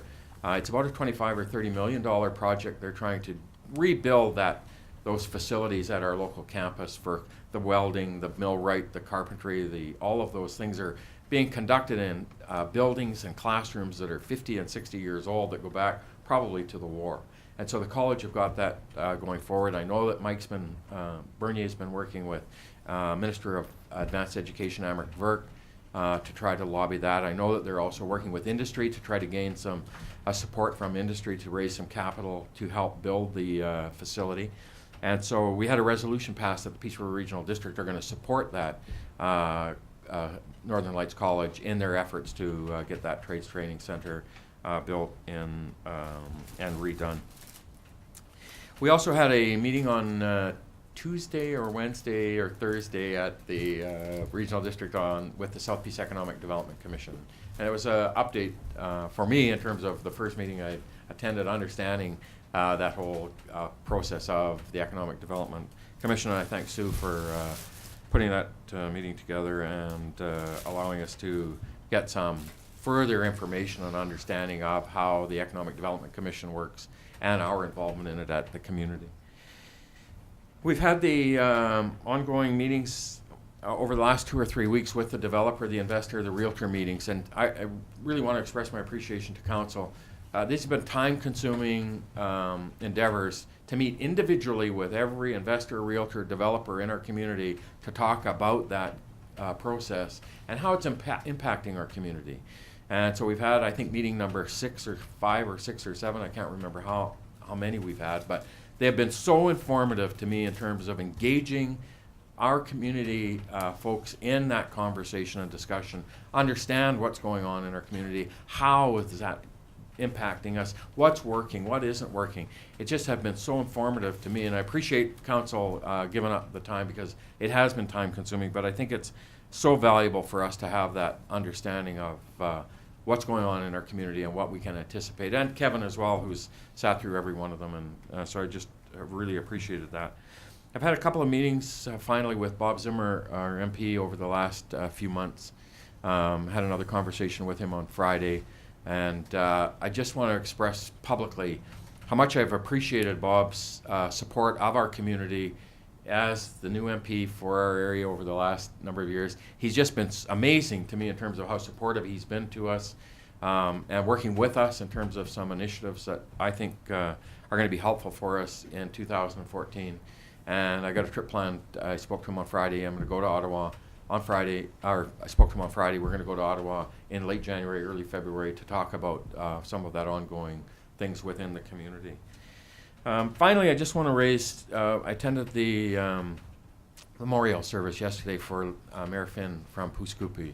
And so it was just a real honor to be able to participate on behalf of council Mayor Finn's service yesterday. And he's been a family friend for us and our family for a long, long time. And so it was an honor to be there and support Dolly and the family. And we also lost a resident about a week ago in Stan Hill. And Stan was an absolute gentleman with a history of this community for as long as I ever remember. And so condolences to Dot and the family in this time of a difficult time. But I saw Mrs. Hill yesterday at the service for Larry, and I again express that on behalf of the community. So that's the conclusion of my business over the last couple of weeks, and I don't know if anybody has any questions. Sue. Councillor Kenny. I have no questions, but I have a comment. Thank you very much for sharing all that information with us. I really appreciate the communication. I think you're leading us well in our communication. Thank you. Councillor Malkinson. I second that emotion. I was wondering about this referendum that you're speaking about. Is it going to be in conjunction with the municipal election 2014? And is it going to be on the building, like the question of a building bylaw as a whole for the regional district? You know, honestly, I attended the last two meetings, and I'm not sure if Councillor Schumann can perhaps give any kind of an update on that. I know that Mayor Jarvis had raised it, that they were planning to have, and it was, I think, a motion that they were moving a referendum for 2014 on the building bylaw, but I don't know any more than that about it. I haven't had a chance to. It would be in conjunction with the municipal election, and I don't know that there's any specific wording around what it's going to be, and I quite honestly, I don't know what they're hoping to accomplish, frankly. I'll find out some further detail and ensure we update council in the new year about that. Right on. Thank you. Councillor Parslow? We're going to deal with the delegation business under your topic now. Sure. Thank you. Delegation business. So the first one was the water park, and do we need to bring that one forward? Councillor Malkinson? I move that we have staff draft a report based on the information we received this morning. Thank you. I'll second that. Second, Councillor Wilbur. Discussion? Councillor Parslow? Can that work include flood danger to the Mile Zero Park and Walter Wright Pioneer Village? I'm engaged with long-term planning, and we skipped that part about flooding impacts. So I would like that to be included in that report. Okay. It probably is important that we understand, and I develop that information as it relates to the proposal for the water park in terms of we got two options, and I think it would be natural to include that in there, Kevin. Through your worship, yes, we can include a piece on that. Although there may be subsequent report needed on that flooding flood zone as a whole, but we can certainly address it in this initial one and see what we can get out of that.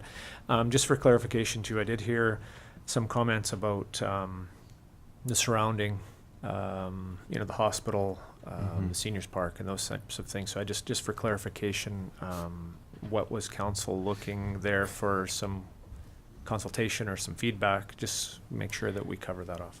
Yeah, I think to me the aspect of infrastructure we need to address in terms of access and what's there and what are the components around developing the potential for the water park at the new proposed location.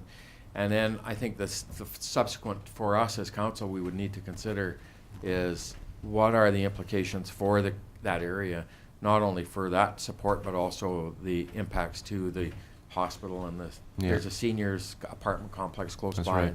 So I think that's just a piece that we need to understand. Councillor Wilbur? I'm just wondering if that component of it, of knowing how the neighborhood feels, if that onus isn't on the group that's trying to put it there. I know at the skateboard park, we had to go around with the kids and take them around and talk to the neighbors, and they had to do that work. So I'm just wondering, Yeah. I don't see that as being a component of staff's work to do. I think that's Yeah. a component of the group saying, hey, we would like to put this here, and they have to then engage that part of the community to see how they feel about it. Maybe we do it in stages in terms of saying, okay, first, can we do it in this proposed location? Can we physically support it in that location? And then if we can't, here's some of the considerations that we need from the group to Exactly. consider and that we would need to consider as follow-up type of work. Yeah. And I guess my concern is the water park group was a volunteer group trying to out there raise money. I don't want them to go to a bunch of work if we say, hold it, we can't do it there, right? So, yeah, we'll do it in stages, and maybe Kevin, if you can be guided by that, and we'll bring it back once we have that first component, and we can provide that to the group as well. Certainly. Any further comments? Councillor Wilbur? Just that the delegation had mentioned there was grants available, and I'm just wondering if that is not something that we should be looking into, that there's grants available Flood for protection. flooding protection for Pioneer Village from out the RV park. Might Good be more point. available to the society than us. Okay, we'll include that. We'll follow that through to perhaps. Any further comments? All those in favor? Opposed? It's carried. Thank you. Was there anything else we had under the delegations? Well, we did have that question of the suites, and Mm-hmm. I would like to move that we get a report back on the possibility of correcting some of the things that are happening, and possible bylaw, like Fort St. John has. Okay. Moved by Councillor Parslow that we'll bring a report back from administration on the issue of, do you want it all-encompassing on bylaws, the RS1 for in-law companion suites and carriage homes?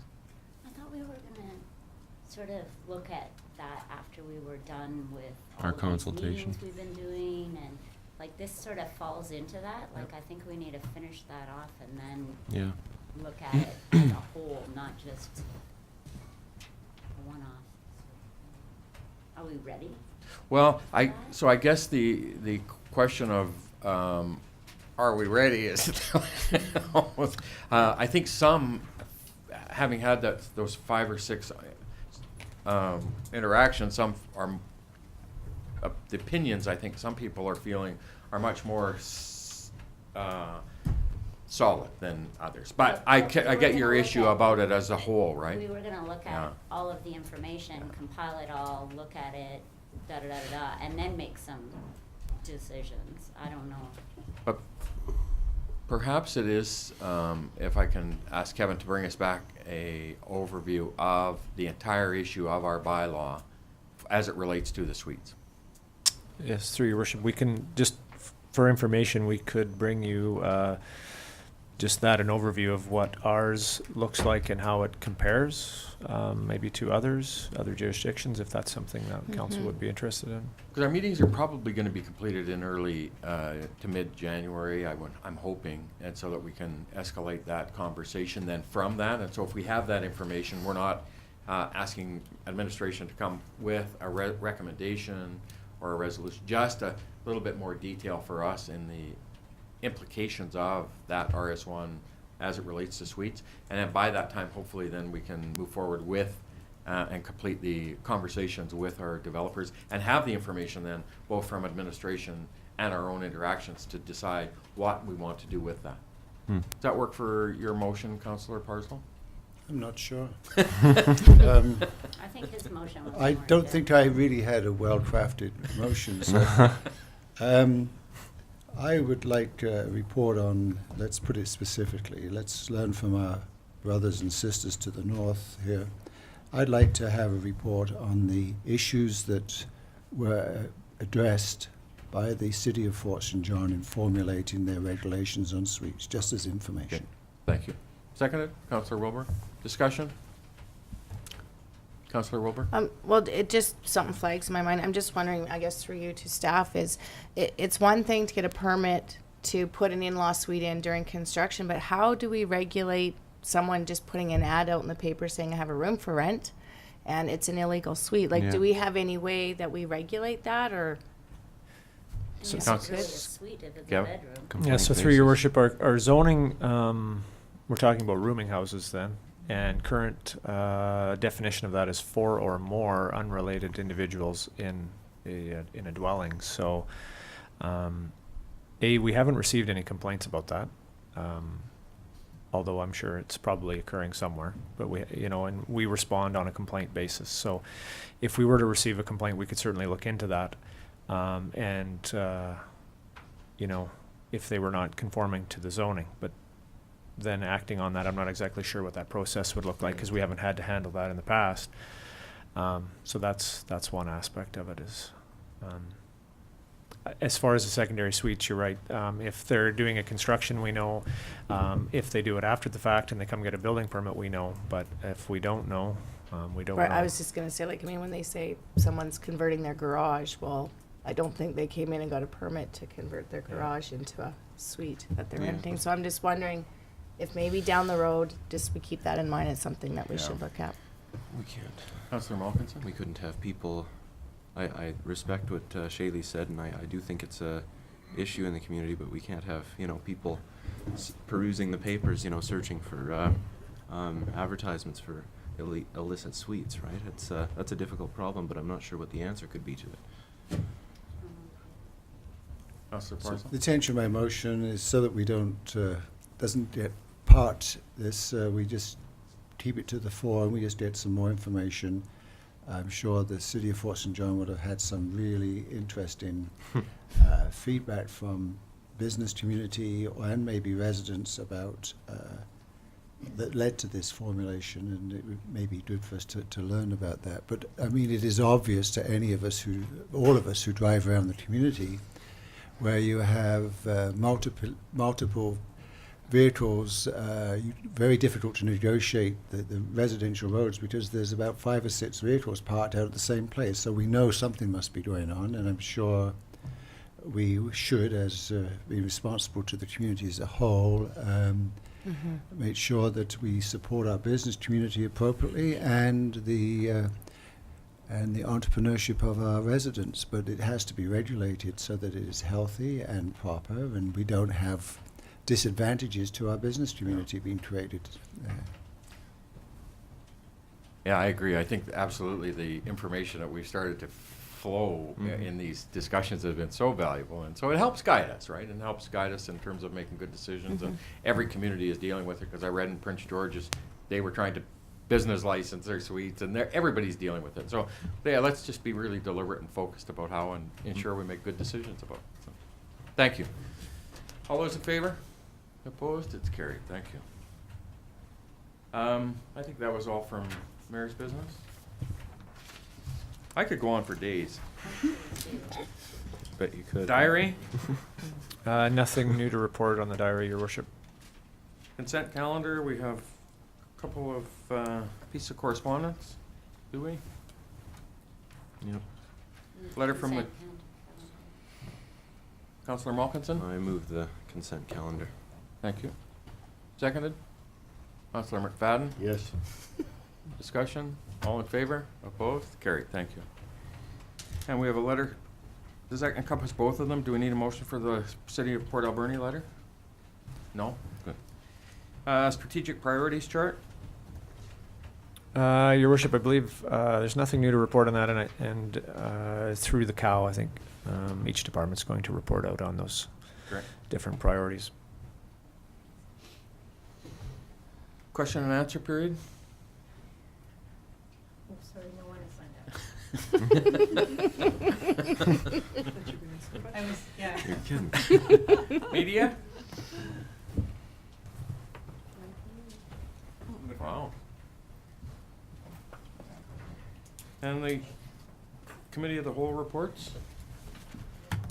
We usually have a coffee. Oh yeah, let's have a break. Yeah, let's have cake.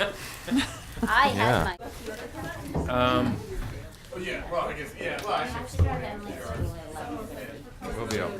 11:30. The first meeting back on 15.1, we have the report from the staff sergeant, and welcome Milo and Sergeant West. Good morning. Good morning. We're all good, thanks for asking. How are you? I always like to get that in first.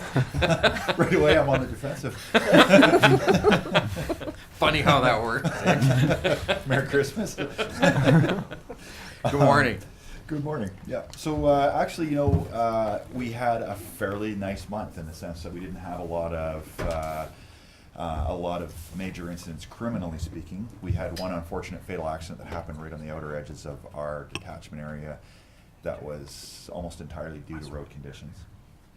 But our alcohol enforcement so far has actually not been, we haven't been seeing a lot of impaired drivers, and that's a tremendously positive thing. So we actually had a couple of people out, 7 actually in total, looking for impaired drivers. We didn't find any. So that's actually a really nice thing. That's because we're pretty encouraged by that, and so we're hoping that we can maybe make it through the holiday season without seeing too many people impacted by that. I mean, in all the different ways that can impact us. So we did have a choir night here last week. We went and sang at a couple of old folks' homes, and we fielded a team of 25 people for the choir, which is actually it was a pile of fun. I missed the last 2, and this is the first one that I've actually been to, and it was fantastic. The fire chief of Taylor has an unbelievable singing voice. I was really quite impressed. Shorty.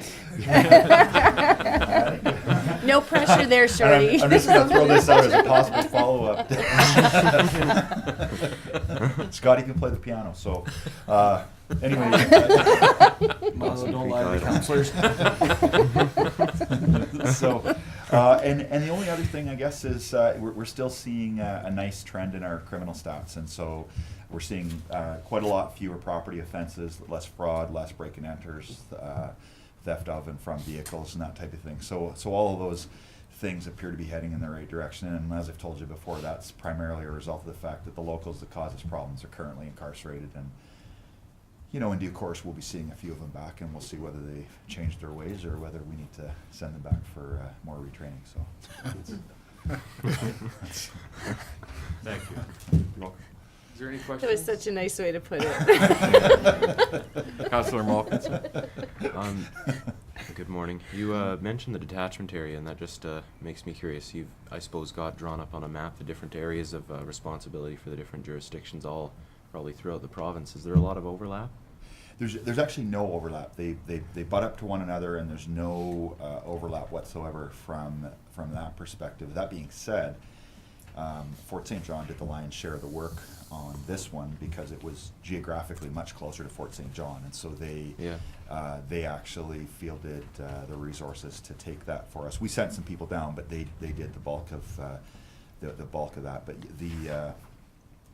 the detachment areas are sort of like a patchwork quilt, like they all sort of overlay one another, and the boundaries are very clear. And I mean, obviously for us, the Alberta border is a pretty hard boundary, and so we don't tend to see a lot of, but even at that,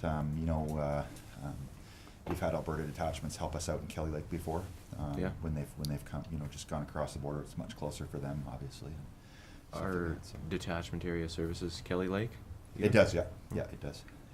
And oftentimes we get into, I wouldn't call them boundary disputes, but discussions over boundaries as to where that's going to be, and the guys know that you wear the same color shirt as the detachment next to you, so you're expected to go, we'll figure out who does the paperwork afterwards. Yes, yeah, that's right. Somebody's calling because they need help. That's what we do. That's exactly right. Yeah. There's a lot more of a kind of cooperative thing now.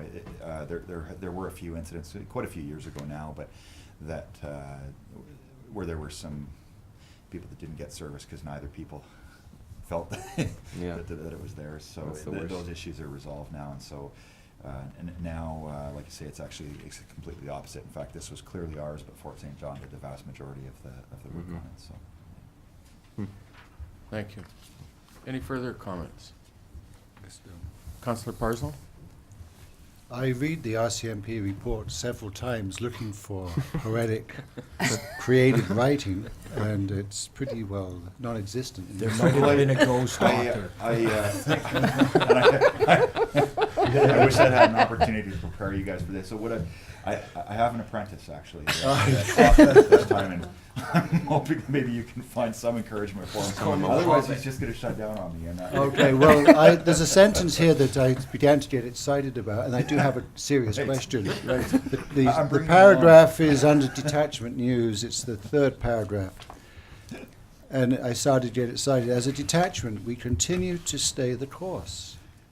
Yeah, The that's- quads have been swapped out for our snow machines, and then I thought that something else was going to happen, and then I'm it just glad you caught died. that, but I didn't carry it any further. No. That was a vaguely nautical theme. I'd like to do, but It was the night before Christmas. it does trail off towards the end. But It having doesn't have a strong finish. having Work on my finish. ridden quads of my own, snow machines, I've decided they're bad news.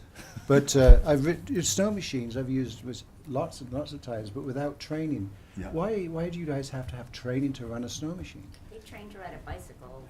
Oh, yeah. There's the right way, the wrong way, and the RCMP way. As you guys know. So you take somebody who rides a snow machine, and the RCMP takes them in and says, okay, this is the way we want you to ride a snow machine. Because the way snow machines are operated in the field, not by the RCMP or recreationally, is quite different than the way we might ride them, considering that I don't want to see the bill for repairing one. So, hence the reason. They also have to go on avalanche training if they're going to be in any mountainous areas. That's fair enough. So they're fine to operate in the Dawson Creek area, but if my guys were to take there's only 2 people that we have Abby trained in the office. 3 actually with the dog man in Fort St. John who doesn't have a sled, who I'd furnish him with one. If they're going to go to Tumbler Ridge, then my guys would not be able to operate that snow machine in that environment because of the risks. So. I don't know, I just Thank- thought you could have trained to ride a bike, then I'd trained to ride a snowmobile. I learned a lot on that bike course. So I it's know. good. Wear a helmet? Wear a helmet. No more cards in the spokes. All that kind of stuff. Take all the fun out of it. Yeah. They frown on tassels on the handlebars. But do you have a bell or a siren on? No bell. We've got bells, yeah. Whistle. You get a whistle. Thank you. Any further questions? So really appreciate you guys coming through and giving us an update. Obviously, I'm so pleased to hear the statistical information about the community and how well it seems to be performing in regards to the crime and bad things that can go on in your community. So I really appreciate the efforts that you guys have put in this year and keeping the community safe and the guys being diligent about that. No, thanks very much. The guys and gals, sorry. Yeah, no, they've been doing a terrific job. And the last comment, is there anything the community should or could do? We have the South Peace Crime Prevention, we have Vandal Watch, we have Neighborhood Watch. Is there things the community should be aware of or could do to help keep the community safer for you guys that you think would be of a benefit for us? We've got a really good relationship with a really large group of volunteers that the Rural Crime Watch in particular, they've done lots in terms of calling in suspicious things and that kind of thing. I think really the story of this year has been just how much the community has stepped up in order to help us with ours. I mean, that's been what has made the difference. So really, we're just looking to keep that exact approach going because it works well. So. And Dawson Creek is becoming larger. It's classified as a city, of course, but it's still got the small town mentality where people take care of their neighbors. If they see something going on, they do call us, and that has to be encouraged both within the city and the rural areas. Good. And they do that. Yeah. So. Sometimes. Well, thank you. Like I said, sometimes they arrest them and then they call us. That's one of those remember things. that. They should call us. Thank you. Thank you, and so we appreciate it. Merry Christmas to you guys and to all the staff of the detachment. And hopefully we go through the season with this many impaired drivers. Yeah. That's what we're hoping for. Yeah. Thanks very Thank much. you. Merry Christmas to Mayor and Council, as well as all the city staff over here. Thanks. Thank you. Merry Christmas. Merry Christmas. Through your worship. Yes. I've just been informed the internet is down. Yes. Just, Not just me then. yeah, it's not just. No, it's down. So they're working on it. I thought I broke something.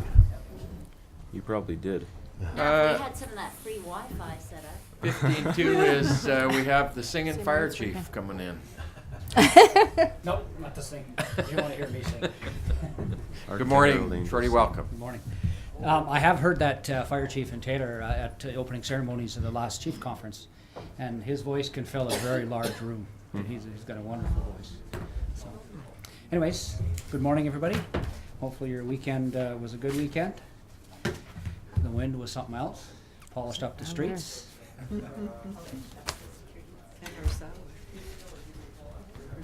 So, as usual, you got the report in front of you. If there's any questions.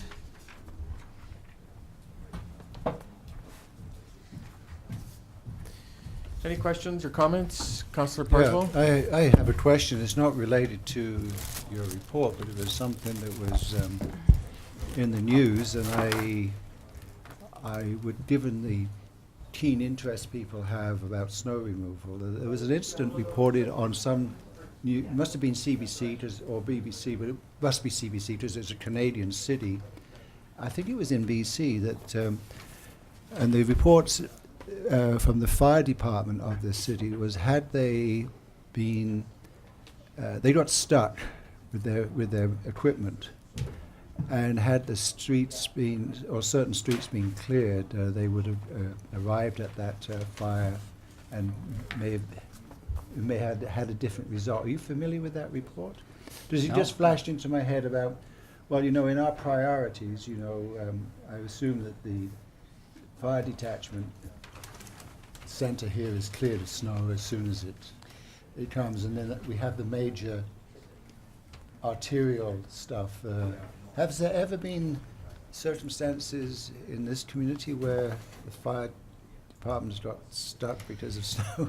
I don't recall any incident where we couldn't get down a street. Yeah. Sometimes it's been tricky, and one of the things that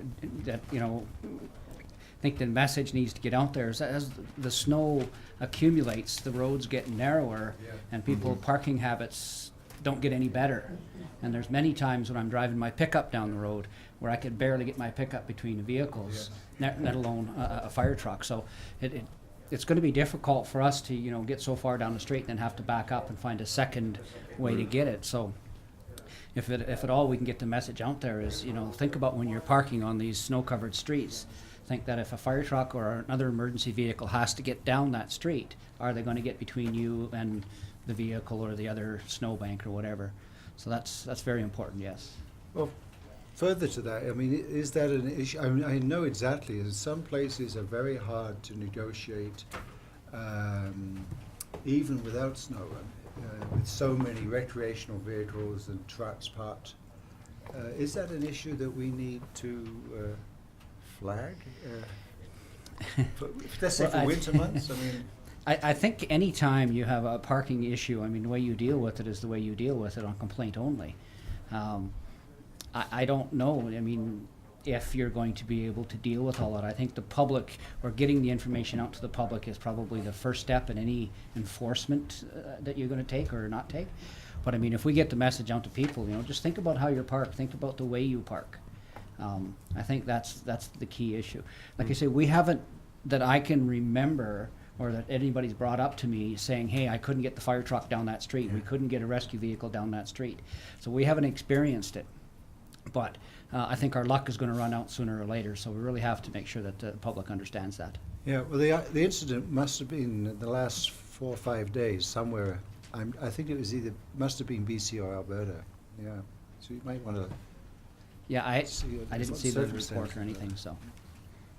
The one component I raised, and I raised it on the weekend, I was thinking about it as I was watching my neighbor with a bobcat plowing his driveway out, and they were piling the snow up on the kind of the boulevard or the, and so what I really was saying to people is, be aware of our fire hydrants. Like, if you ever see a fire hydrant plowed in or plugged in or snowed in, to make sure to contact us at City Hall to ensure that we keep them cleaned out, because getting to the scene is one thing, but if the guys are trying to dig out a hydrant to get connected, that's a whole different issue.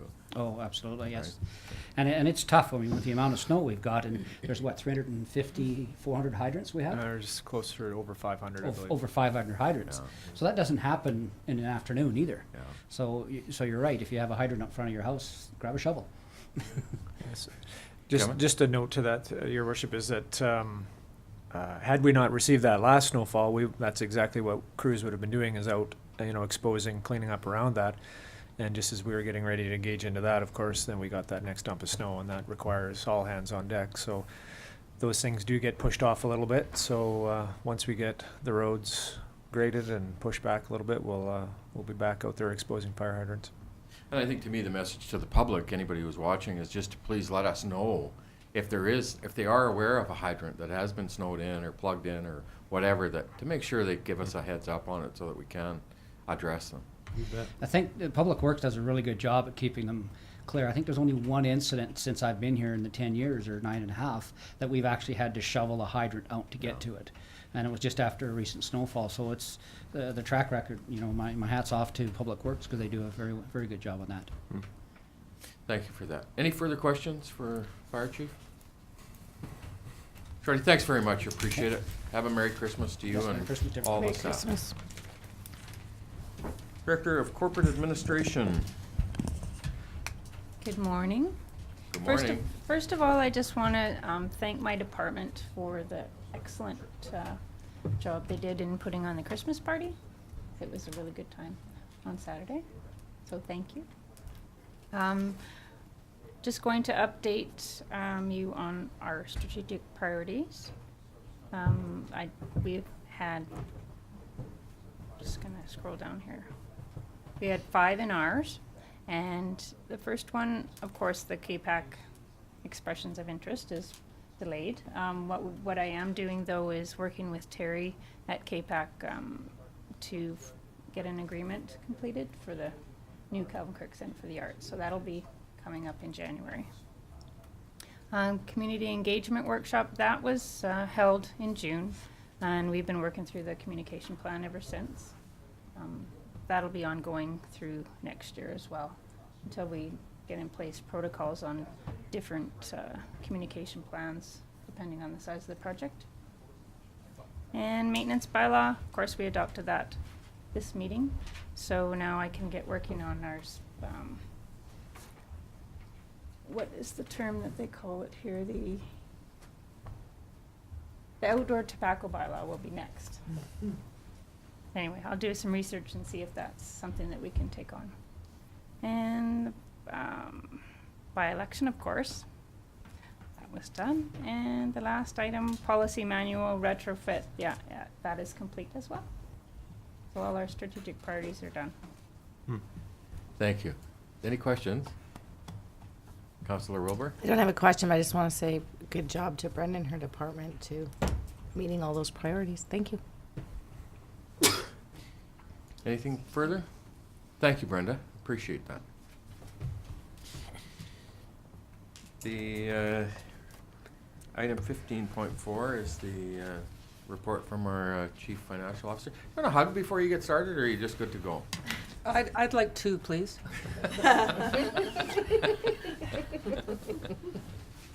Private joke. Good morning. So, not much change on the expenditures for the Calvin Kirk Art Center, and that capital project, of course, will be carried forward to 2014. Reporting out on the strategic priorities, 2012 user fee philosophy applied to other services. That's just basically sitting there and it'll come up. It's not urgent by any means. I'm happy to report that the 2013 strategic priorities for the finance department were all completed. And one thing that you should note is that a lot of this work is support framework work. It's to do with infrastructure. It's to do with long-term planning. And many of the reports that you have received is just the first step in a long-term approach to looking at things. So I'd like to thank the finance department because they basically took care of the day-to-day to allow me to do the research and the reports on this work. So basically a lot of it will be coming forward in the 2014 strategic priority session as well as the budget. That's pretty much it. Thank you, Shelley. Any questions? Comments? Thank you. Merry Christmas. Merry Christmas. Is there a plan for that, like a date? Not yet. We haven't had any conversation about it, but early in January, we're going to have to absolutely start to have some conversation about that in terms of mapping out the timeframes for our consultations and budget and all of that. No, but the strategic priority. Oh, and strategic priorities. I haven't heard anything back. I got a message from them. I should have talked about that quickly in the mayor's business, but I did make contact with the gentleman. He was just back from an extended holiday and was going to be back in last week. So hopefully, I thought I would have heard last week, but I'll follow it up this week. I don't have it on my calendar yet. Not yet. Item 15.5, Director of Infrastructure and Sustainable Development. Good morning. I'll start off with building permits. As always, another strong month.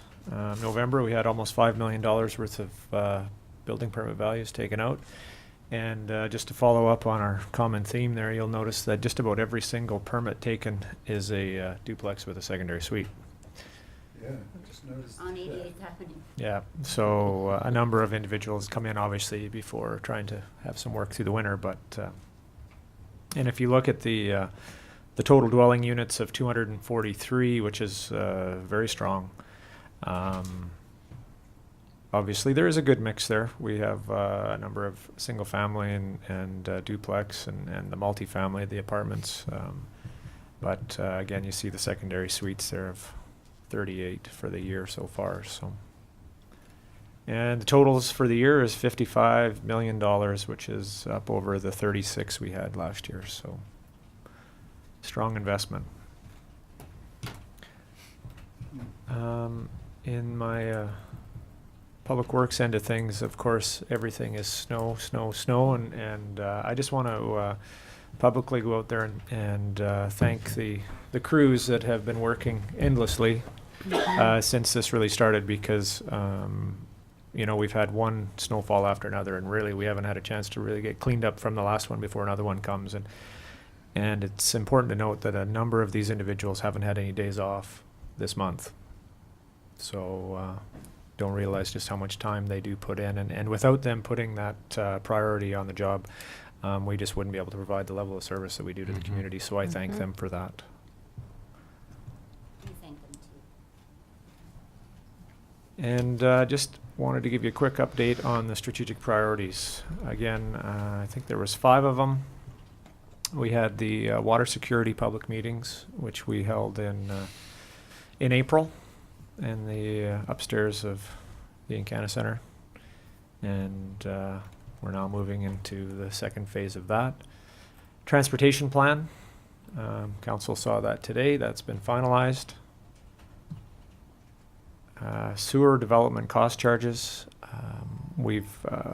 I've brought the report forward, and we'll do some public consultation on that and look for an implementation in sometime in 2014. The sanitary sewer trunk line. The design is complete at this point. We've submitted to CN for comments. We're just not exactly sure of what the time frame on that might be. Certainly could take some time. We've requested some changes in a potential agreement for, it's like a right-of-way agreement. They need to review that with their law department, and they're saying that could be some time even to get back to us on that. So we're continuing to push that and seek when we can get some answers on that. So I'll update council as we get more information. And the subdivision bylaw review, that was completed and adopted by council on September 9th. So, any questions? Councillor Parslow. Just refresh my memory, Kevin, under the permits in that table there. Yep. You've got tax exempt to date 3. What were the 3 tax exempt developments? Tax exempt permits, that would be permits for, say, ourselves, the city of Dawson Creek. I don't know exactly which ones those would be, but that's what the nature of them would be. Right, not new churches or... Not that I'm aware of, no. Okay. Now, there might have been an addition to one or a renovation, and I'm just not Okay. familiar, but that would be the category that it would fall in. Thank you, Kevin. Any further questions? Yeah, so I'm going to extend, to me, the appreciation to the Public Works guys and gals for doing the effort that they put into snow removal. And I know it's a frustration and tough for people when the roads and the weather are stupid. are not cooperating. And so I really appreciate that these guys, these people have gone tough, hard days to try to keep our roads and city as clean as absolute possible, and I really appreciate the effort that they put in. And if anybody over the holidays has the urge to sing a Christmas carol, let's go Jingle Bells instead of that one, let it snow, let it snow, let it snow, right? Let's go with something different. So thank you to you guys. Thank you. Director of Corporate or Community Services. Good morning. Morning. Young man. Welcome. Welcome. Just as I started, just wanted to follow up with Kevin's comments around crews. Hand in hand with the operational side of snow clearing, our parks crews do all of the sidewalks and a lot of the local arenas and pool parking lots. So they're kept busy as well, and it's a very small crew. And as well, shoveling most of our sidewalks into our public facilities. So I couldn't imagine. I talked to Kevin about this last week. We have 2 crews that shoveled basically 7 days straight, 6-7 hours a day. I complain when I do 15 minutes of my driveway. So compliments out to Kevin and his crew and the rest of the parks crew that heads that way to help as well. So I don't forget that. Just wanted to highlight a number of things within, deviate a little bit because I didn't want to take too much time, but year-end reporting has been an interesting process for us. We're certainly looking at, because strat planning changed in relationship to the December dates, our staff has been working very hard the last couple of years in regards to core business analysis and trying to put some of that into strategical plans. And we had a meeting last month that certainly gave a little bit of a new light into how we're looking for a report, and part of that is a shift into additional metrics and how that department reports out, and in relationship to finance, a new report. Part of the report is variance on budgets and pressures and challenges. So the staff has been working on that, and it really aligns ourselves up strategically for not only year end but financial, working with Shelley, and then each service within that community service has its own identity. So it's starting to tell the story that, as I probably use the fiscal gap word on our crew as much as I've ever used it, and really the end result will be core business, budget cycle accomplishments with the variance and reports, the comparisons in those expenditures and revenues, pressures and challenges, performance measurements, and we do get a lot of that within, and I want to talk a little bit about that today around our pool and our arena, because we have great stats on our computer system as I need them. Fully about recruitment and retention. We're moving into an aging population of our parks crew.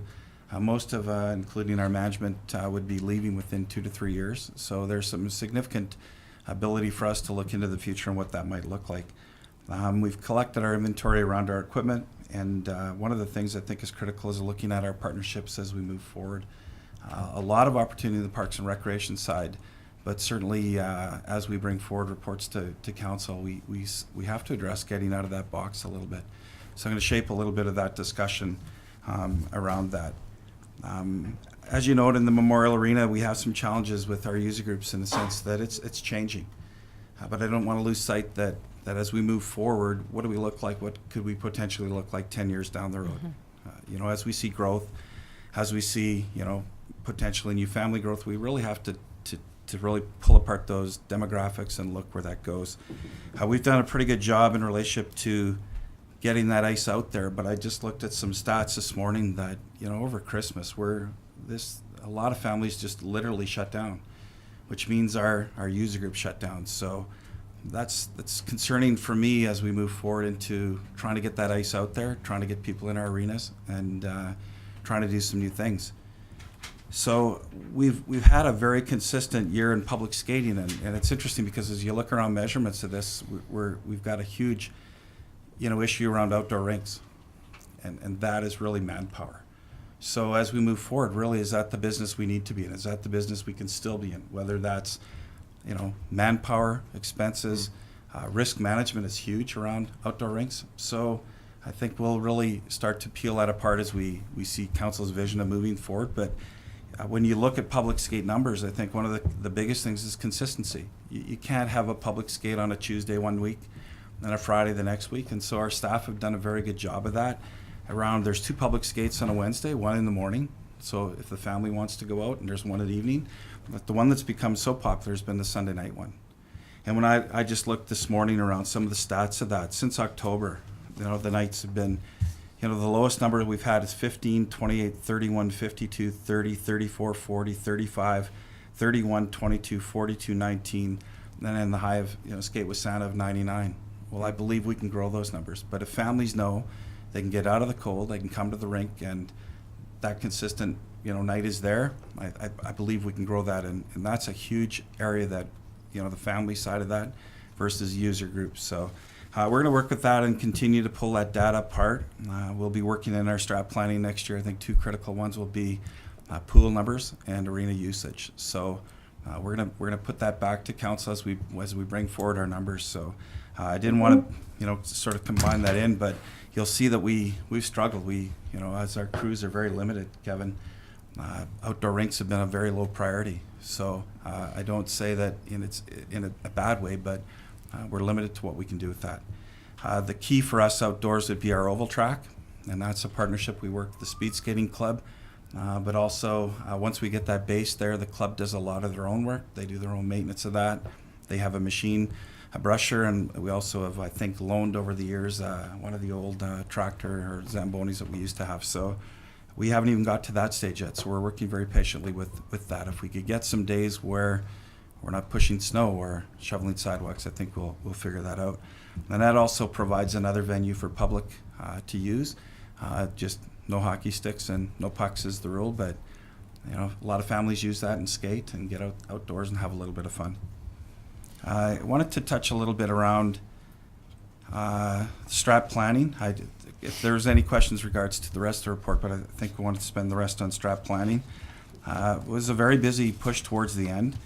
We also had 3 main categories and 2 additional, and so as we were able to get the 3 done, we can address the last 2. Council is very happy to announce last week we were able to find and finalize our union contract negotiations. That was the #1 priority in progress that we couldn't report out on as we did, but was finalized Friday. The Crescent Park plan, I think council is going to be quite surprised at the plan that David is putting together, but with that plan also comes reality of cost. To that, we'll have some preliminary numbers for 2014 in regards for council's ability to look that over. But that was quite a unique process from just getting out and meeting with public, meeting with the families, getting some ideas, now putting those ideas to paper. And David will put those and finalize those, and you will have those for budget deliberations or strategic planning from council's perspective. The cemetery expansion is completed for the first phase. Staff submitted the final application to the ministry for their approval, which is critical. And the budget has been submitted for 2014 capital review as well. I'm going to skip over to tree removal policy.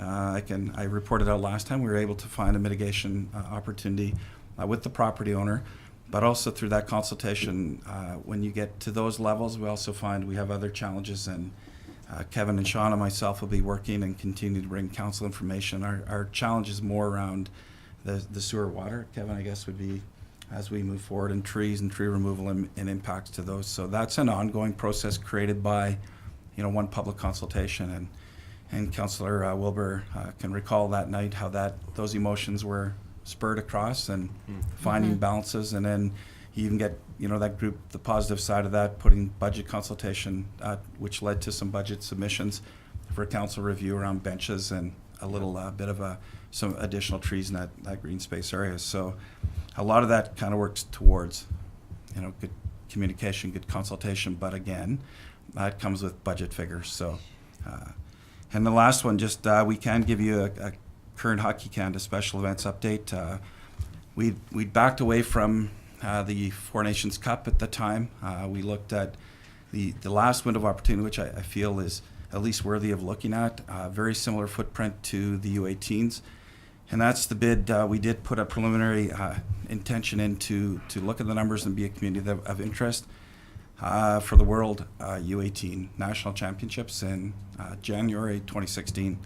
So we're working very hard to meet those dates. We'll bring a budget presentation to council if it's worthy of consideration.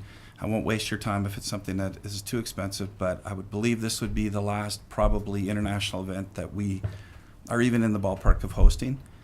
It would take both arenas, the Memorial Arena and the Encana, to host the event, but there's some more significant cost to doing that. And those teams would come generally from Canada, Russia, Finland, Switzerland, Sweden. The U.S. would be another one of those powerhouses. And so we'll put it together, but I'll be very realistic with council. If it's something that it's not attainable, the only thing I can tell you is that there were only 6 communities in Canada that were hosting bids for, my understanding is bids for the World Championships, which is 2 months after, and 3 of those communities were interested in doubling up, so hosting the U18 Worlds and then the National Championship Worlds. But that second one is certainly out of our world when those are being hosted in NHL arenas. So we're one of 3 of the additional communities that are of interest. So we have a great track record with Hockey Canada in the sense of the U18 footprint of what we would need to support it is there.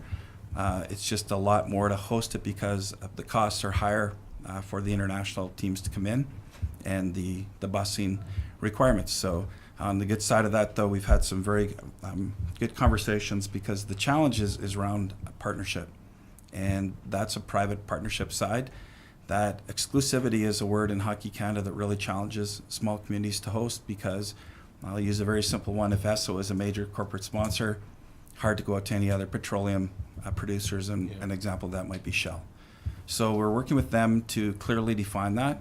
I believe the window is a doable window, but I'll bring that report forward on January 6th.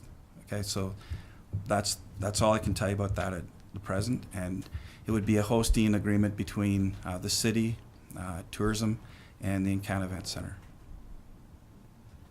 Okay, any questions? Thanks, Barry. Councillor Parson? Yeah, your report's just spurred something in my mind that I'd like to know about. The Mile Zero Park Society has begun its 10-year planning, and the trees, Barry, were raised as a question and an issue. I want to preface everything to say that the Mile Zero Park Society is very appreciative of all its interactions with the city, so this is not a criticism. There's some lack of understanding around the tree replacement program for the Mile Zero Park. Okay. There are many trees, according to the members on the committee, that they believe have lived their life. Is that a correct way of saying it, Samantha? David has a different word to that, but okay. I would say for simple terms, yes. There was 1 year there was a sort of a coherent tree replacement plan, and then it seemed to disappear, die.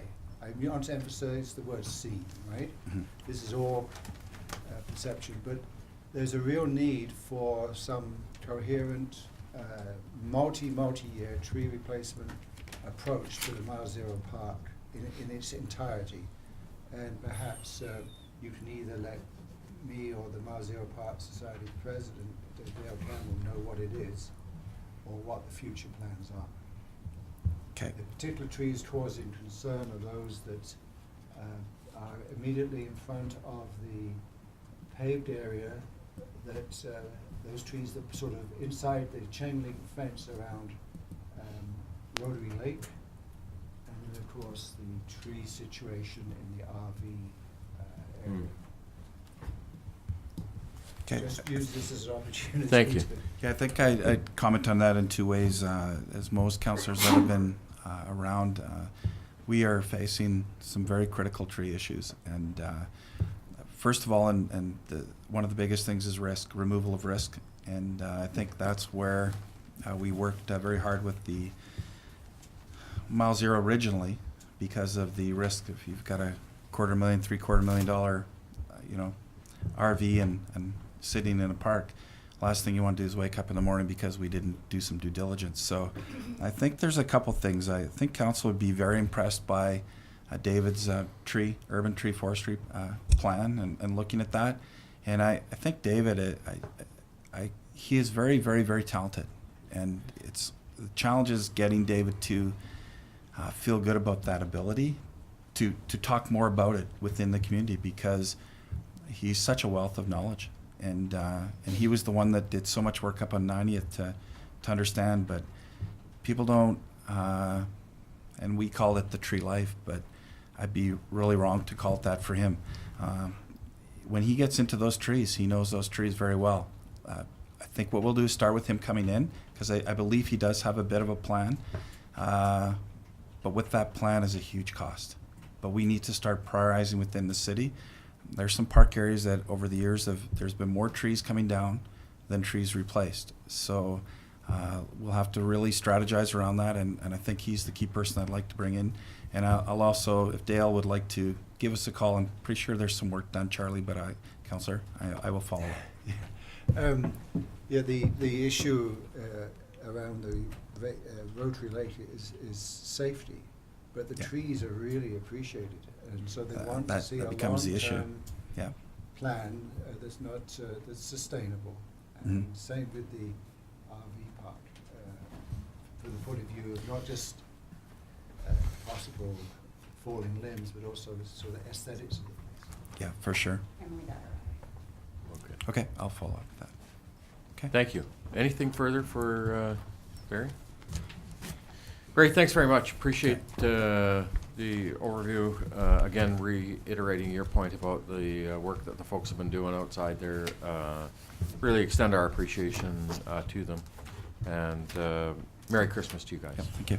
Thank you. Okay, we don't need to close today, do we? No. Any further business, folks? Sincerely, I just want to close by saying thanks so much for the last 3 months, everybody. I appreciate how easy this transition has been for me, and that's because of you guys. And I really do appreciate how welcoming and easy this has been to come into this seat on behalf of the city. To the media, I appreciate your guys' help, support, and how good it's been to work with you guys these first 3 or 4 months. So thank you. And to the administration, obviously, you guys are what helped make it all work for me. So thank you. Councillor Mark? I can't not say thank you, Dale. I think you're doing a good job, and you're making the meetings fun. What's that? Do you want a hug? Want a hug? No, I'm not kissing up or anything. I did have one question enter my mind before we were done, though. It was just about maybe an update on strategic planning that's ongoing. We'll see. Yeah, I just mentioned to Councillor Wilbur or Schumann. I talked to the gentleman last week, and he was supposed to be back from his extended trip to Africa. He will be back. Hopefully, this was supposed to be back last week. So I'll follow it up, and we'll get some dates set for it as soon as possible. Or at least I'll bring back to council the information on it. What I'm planning. All right. Thank you.